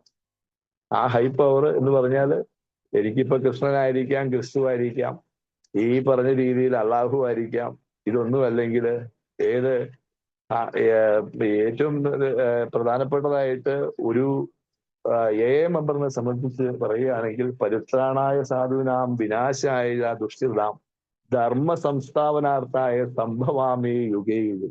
ഏറ്റവും വലിയ ശക്തിയായിട്ടിരിക്കുന്നത് ഈ കലിയുഗത്തിൽ ഏറ്റവും വലിയ ശക്തിയായിട്ടിരിക്കുന്ന ശക്തി ആ ബിഗ് ബുക്കിൽ തന്നെ ഇരിക്കുന്ന ശക്തിയാണ്. ആ ശക്തിയെ വായിച്ചാൽ മാത്രം മതി. ഭഗവത്ഗീത പോലെ തന്നെ, ഖുറാൻ പോലെ തന്നെ, ഈ പറഞ്ഞ ബൈബിള് പോലെ തന്നെ നമുക്ക് ഒരു മനുഷ്യനെ മാറ്റിമറിക്കാനുള്ള ശക്തി ഈശ്വരാധീനം ദൈവം കുടികൊള്ളിരിക്കുന്ന കൂട്ടായ്മയിലുള്ള ആ വിശുദ്ധ ഗ്രന്ഥത്തില് ഈ ചൈതന്യ ശക്തിയുണ്ട്. അതിപ്പോ ഓരോ ദിവസവും മുന്നോട്ട് പോകുമ്പോൾ അതിന്റെ ഒരു പേജ് മറിച്ചു നോക്കുമ്പം ആ അനുഭൂതികള് എന്റെ ജീവിതത്തിൽ എനിക്ക് കിട്ടിക്കൊണ്ടിരിക്കുക. അപ്പൊ ഈ കൂട്ടായ്മയില് എത്തിയത് തന്നെ ദൈവത്തിന് നന്ദിയാണ്. അതിന് ഗ്രാറ്റിറ്റ്യൂഡാണ്, നന്ദി പറയുകയാണ്. ഏതോ നിയോഗം പോലെ ഈ കൂട്ടായ്മയിൽ, ജ്വാല കൂട്ടായ്മയിൽ എത്തിച്ച ദൈവത്തിന് ഞാൻ നന്ദി പറയും. അതുപോലെ തന്നെ എനിക്ക് ഈ നാട്ടിൽ ജന്മം നൽകിയ എൻ്റെ മാതാവിനും പിതാവിനും, എനിക്ക് ജന്മം നൽകിയ എൻ്റെ മാതാവ്, എനിക്കിപ്പൊ അമ്മയെ തിരിച്ചറിയാം, അമ്മ ആരാണെന്നുള്ള തിരിച്ചറിവ് എനിക്കുണ്ട്. രണ്ടാമത് എനിക്ക് പിതാവിനോടുള്ള തിരിച്ചറിവ്, അതെന്റെ ഈ ഗ്രാറ്റിറ്റ്യൂഡ്, ആ നന്ദിയാണ് മാതാവിനോടും പിതാവിനോടും. എൻ്റെ വിദ്യ നൽകിയ ഗുരുക്കന്മാര്, എല്ലാ വിദ്യ നൽകിയ ഗുരുക്കന്മാരുണ്ടെങ്കിലും എൻ്റെ ദൈവം എന്ന് പറഞ്ഞാല് എൻ്റെ സ്പോൺസർ തന്നെയാണ്. അതെൻ്റെ ഒരു കൗൺസിലറാണ്. അപ്പൊ ആ കൗൺസിലറിനും എൻ്റെ നന്ദി ഞാൻ പറയുകയാണ്. അതുപോലെ തന്നെ എന്നെ ഡിയഡിഷൻ സെന്ററിൽ എത്തിച്ച എൻ്റെ ഒരു മെമ്പർ ഉണ്ട്, അദ്ദേഹത്തിന് നന്ദി പറയുന്നു. അതുപോലെ തുടർച്ചയായിട്ട് ഈ കൂട്ടായ്മയിൽ പോകുമ്പോൾ ഇതിനകത്ത് വരുന്ന ഓരോ വ്യക്തികളെ എടുത്തു പറയാന്നാണ്. പ്രത്യേകിച്ച് കലീലിക്ക, അതുപോലെ തന്നെ വെലായം ചേർന്ന്, അപ്പൊ ഇവരൊക്കെ ഓരോ നിമിഷവും പറയുന്ന ഓരോ കാര്യങ്ങളും ഓരോ നിമിഷവും അനുഗ്രഹങ്ങളാണ്. മാറ്റിമറിക്കാനുള്ള എനിക്കായിട്ട് വരുന്ന ഒരു വചനമാണ്. അത് വാക്കുകൾ. ഇപ്പൊ എന്നെ സംബന്ധിച്ച് എന്താണ് ആവശ്യം, ഇന്നത്തെ ദിവസം ആവശ്യം എന്ന് ഉദ്ദേശിച്ച് നമ്മൾ നിൽക്കുമ്പോഴാണ് ഒരു വചനം അല്ലെങ്കിൽ ഒരു വാക്ക് അല്ലെങ്കിൽ ഒരു സംഭവകഥ, ഏതെങ്കിലും ഒരു മിത്ത് വന്ന് എന്നെ മാറ്റിമറിക്കാനുള്ള എനിക്ക് ഈ ഗ്രൂപ്പിൽ, ഈ കൂട്ടായ്മയിൽ നിന്ന്, ഈ ഫെലോഷിപ്പിൽ നിന്ന് കിട്ടുന്നുണ്ടെന്നുള്ളതാണ് ഈ വലിയ അനുഗ്രഹം. അപ്പൊ ഇന്നത്തെ ഈ ദിവസം ഈ കൂട്ടായ്മയിൽ എത്തിച്ചേർന്ന എല്ലാവർക്കും ഹൃദയത്തിന്റെ ഭാഷയിൽ നന്ദി പറയുന്നു. അതുപോലെ തന്നെ എനിക്ക് ഇത്തരം സംസാരിക്കാൻ വേണ്ടി പനിയായിട്ട് ഗുളികം കഴിച്ചിരിക്കുകയാണ്. അവസരം വരിക്കുമ്പോൾ ഇത് എന്റെ ജോലിയാണ്, എന്റെ ഉത്തരവാദിത്തമാണ് ഈ 20 മിനിറ്റ് സമയം പറയുന്നത്. അപ്പം എന്റെ അനുഭവങ്ങൾ ഞാൻ പങ്കുവെക്കുമ്പോൾ എനിക്ക് മനോഹരമായിട്ട് ജീവിക്കാനുള്ള അവസരങ്ങൾ എനിക്ക് വരും എന്നെനിക്കറിയാം. അപ്പൊ എല്ലാവർക്കും സുബോധത്തിന്റെ ഒരു നല്ല ദിവസം നേരുന്നു. നന്ദി, നമസ്കാരം. നന്ദി തിരുമേനി, നന്ദി. 2 വാക്കുകൾ മതി. വളരെ സന്തോഷം. സുഹൃത്തുക്കളെ, നമ്മളെ സമയം ഏകദേശം ആയിട്ടിരിക്കുന്നു. ആർക്കെങ്കിലും മതിയായ ആഗ്രഹമുണ്ടോ അറിയില്ല. എന്തെങ്കിലും 1-2 മിനിറ്റ് എടുത്ത് ഷെയർ ചെയ്യാം. ഇനി അഥവാ ആരും വരുന്നില്ലെങ്കിൽ നമുക്ക് നടപടിക്രമങ്ങളിലേക്ക് പോവാം. നടപടിക്രമത്തിലേക്ക് പോകാം. നന്ദി മാഷി പോയി. പ്രിയ സുഹൃത്തുക്കളെ, ഞാനൊരു മദ്യാശക്തൻ ദൈവാനുഗ്രഹത്താൽ കൂട്ടായ്മയിൽ സഞ്ചരിക്കുന്നതുകൊണ്ട് ഇന്ന ദിവസം മദ്യപിച്ചില്ല. എൻ്റെ പേര് വിലായുധൻ, കണ്ണൂർ. ഷെയർ ചെയ്താണ്. ഒരു നന്ദി. മാഷ് പോയി. പിന്നെ നമ്മളെ തിരുമേനി വന്നു. അതൊക്കെ അറിവുകൾ കേട്ടതിൽ ചരിത്രം എവിടെയും അവസാനിക്കുന്നില്ല എന്ന് പറയുന്നത് പോലെ ആ കാര്യങ്ങളൊക്കെ വിവരിച്ചു തന്നതിന് നന്ദി. മാഷർക്കും ഒരു നന്ദി. പത്താമ്പടി ആ കുട്ടിയിൽ കൂടി ഒരു ഉദാഹരണത്തിൽ കൂടിയൊക്കെ അനുഭവങ്ങൾ പത്താമ്പടിയൊക്കെ പറഞ്ഞ മാഷർക്കും ഒക്കെ എല്ലാ സുഹൃത്തുക്കൾക്കും പ്രാർത്ഥനകളും ആശംസകളും ഒക്കെ നേർന്നുകൊണ്ട് നിർത്തുന്നു. ഓക്കെ സജുബായി. നന്ദി വേലായേട്ടാ. നമുക്ക് നല്ല വാഗ്ദാനങ്ങൾ വായിച്ചോട്ടെ. സണ്ണി ചേട്ടാ വായിച്ചോ. വായിക്കട്ടെ. വായിച്ചോ വേലായേട്ടാ. എയുടെ വാഗ്ദാനങ്ങൾ. നമ്മുടെ പുരോഗതിയിലെ ഘട്ടത്തിൽ നാം കഠിനാധ്വാനത്തിന് തയ്യാറാണ് എങ്കിൽ പകുതി വഴി ചെല്ലുന്നതിന് മുമ്പ് തന്നെ നാം അത്ഭുത പരതന്ത്രരാകും. ഒരു പുതിയ സ്വാതന്ത്ര്യവും സന്തോഷവും നാം അറിയാൻ പോവുകയാണ്. കഴിഞ്ഞ കാലത്തെ ഓർത്ത് നാം ഖേദിക്കുകയോ അതിൻ്റെ നേരെ വാതിൽ കൂട്ടി അടയ്ക്കുകയില്ല. പ്രശാന്തി എന്ന വാക്കിൻ്റെ അർത്ഥം നന്നായി ഗ്രഹിക്കുകയും സമാധാനം എന്തെന്ന് നാം അറിയുകയും ചെയ്യും. നാം എത്രമേൽ താവിട്ട് പോയിട്ടുണ്ടെന്നൊരു പ്രശ്നമല്ല. നമ്മുടെ അനുഭവങ്ങൾ എങ്ങനെ മറ്റുള്ളവർക്ക് വേണ്ടി പ്രയോജനപ്പെടുത്താമെന്ന് നാം കാണുന്നു. ഒന്നിനും കൊള്ളാത്തവരാണ് നാം എന്ന ധാരണയും സ്വയം സഹതാപവും അപ്രത്യക്ഷമാകും. യഥാർത്ഥ കാര്യങ്ങളിലൂടെ നമ്മുടെ താല്പര്യം നഷ്ടപ്പെടുകയും നമ്മുടെ സഹജീവികളോടുള്ള സ്നേഹം വർദ്ധിക്കുകയും ചെയ്യുന്നു. ഭാഗ്യാന്വേഷണ പ്രവണത നമ്മിൽ നിന്ന് അകലും. ജീവിതത്തോടുള്ള നമ്മുടെ മനോഭാവവും കാഴ്ചപ്പാടും മാറും. ആളുകളെക്കുറിച്ചും സാമ്പത്തിക സുരക്ഷിതത്വത്തെക്കുറിച്ചുമുള്ള ഭയം നമ്മെ വിട്ടകലും. നമ്മളെ അന്താളിപ്പിച്ചിരുന്ന സാഹചര്യങ്ങൾ എങ്ങനെ കൈകാര്യം ചെയ്യണമെന്നൊരു ഉൾവിളി ഉണ്ടെന്ന പോലെ നാം അറിയുന്നു. ഞങ്ങൾക്ക് സ്വയം ചെയ്യാൻ കഴിയാതിരുന്ന കാര്യങ്ങൾ ദൈവം ഞങ്ങൾക്ക് വേണ്ടി ചെയ്യുന്നു എന്ന് പെട്ടെന്ന് ഞങ്ങൾക്ക് ബോധ്യപ്പെടുന്നു. ഇതൊക്കെ അതിരുകടന്ന വാഗ്ദാനങ്ങളാണോ? അല്ലെന്നാണ് ഞങ്ങൾ കരുതുന്നത്. ഞങ്ങൾക്കിടയിൽ അവ സഫലമാക്കപ്പെടുന്നു, പലപ്പോഴും പെട്ടെന്ന്, ചിലപ്പോൾ സാവധാനം. നാം അതിനുവേണ്ടി ശ്രമിച്ചാൽ അവയെല്ലാം ഇപ്പോഴും സാധ്യമാകുന്നു. ഐക്യപ്രസ്താവന വായിച്ചോ? ആരെങ്കിലും കൈവിടുന്നെങ്കിൽ വേറെ ആരെങ്കിലും വായിക്കാം. ഐക്യ പ്രസ്താവന. എയുടെ ഭാവിക്ക് നാം കടപ്പെട്ടിരിക്കുന്നു. എയുടെ ഭാവിക്ക് നാം കടപ്പെട്ടിരിക്കുന്നു. നമ്മുടെ പൊതുനന്മയ്ക്ക് ആദ്യ സ്ഥാനം നൽകുക. നമ്മുടെ പൊതുനന്മയ്ക്ക് ആദ്യ സ്ഥാനം നൽകുക. നമ്മുടെ കൂട്ടായ്മയിൽ ഐക്യം നിലനിർത്തുക. നമ്മുടെ കൂട്ടായ്മയിൽ ഐക്യം നിലനിർത്തുക. കാരണം ഐക്യത്തിലാണ്. നമ്മുടെയും ഇനി വരാനിരിക്കുന്നവരുടെയും ജീവൻ നിലനിൽക്കുന്നത്. എന്റെ ഉത്തരവാദിത്തമാണ് എപ്പോഴെങ്കിലും എവിടെയെങ്കിലും ആരെങ്കിലും സഹായത്തിന് അഭ്യർത്ഥിച്ചാൽ എയുടെ സഹായഹസ്തങ്ങൾ എല്ലായ്പ്പോഴും അവിടെ ഉണ്ടായിരിക്കണമെന്ന് ഞാൻ ആഗ്രഹിക്കുന്നു. അത് എന്റെ ഉത്തരവാദിത്വമാണ്. പ്രാർത്ഥന ആരാ ചൊല്ലുന്നത്? ദൈവമേ പറ്റാത്തവേ സ്വീകരിക്കുവാനുള്ള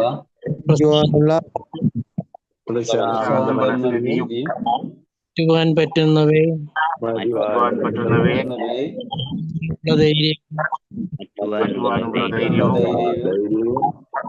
തമ്മിൽ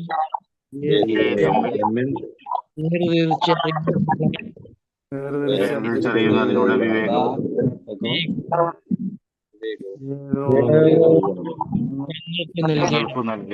ഞങ്ങൾക്ക് നൽകണമേ. തുടർന്ന് വന്നുകൊണ്ടേയിരിക്കുക. നന്ദി ചേട്ടാ, നന്ദി പ്രഭീഷേട്ടാ, എല്ലാവർക്കും നന്ദി. നന്ദി പ്രഭീഷ, നന്ദി വേലായുധേട്ടാ, നന്ദി വേലായുധേട്ടാ, നന്ദി സഭാഷൻ ചേട്ടാ, നന്ദി. നാളെ ഞാൻ സെബാസ്റ്റ്യൻ ഭായിയെ കണ്ടുമുട്ടും. കാണട്ടെ.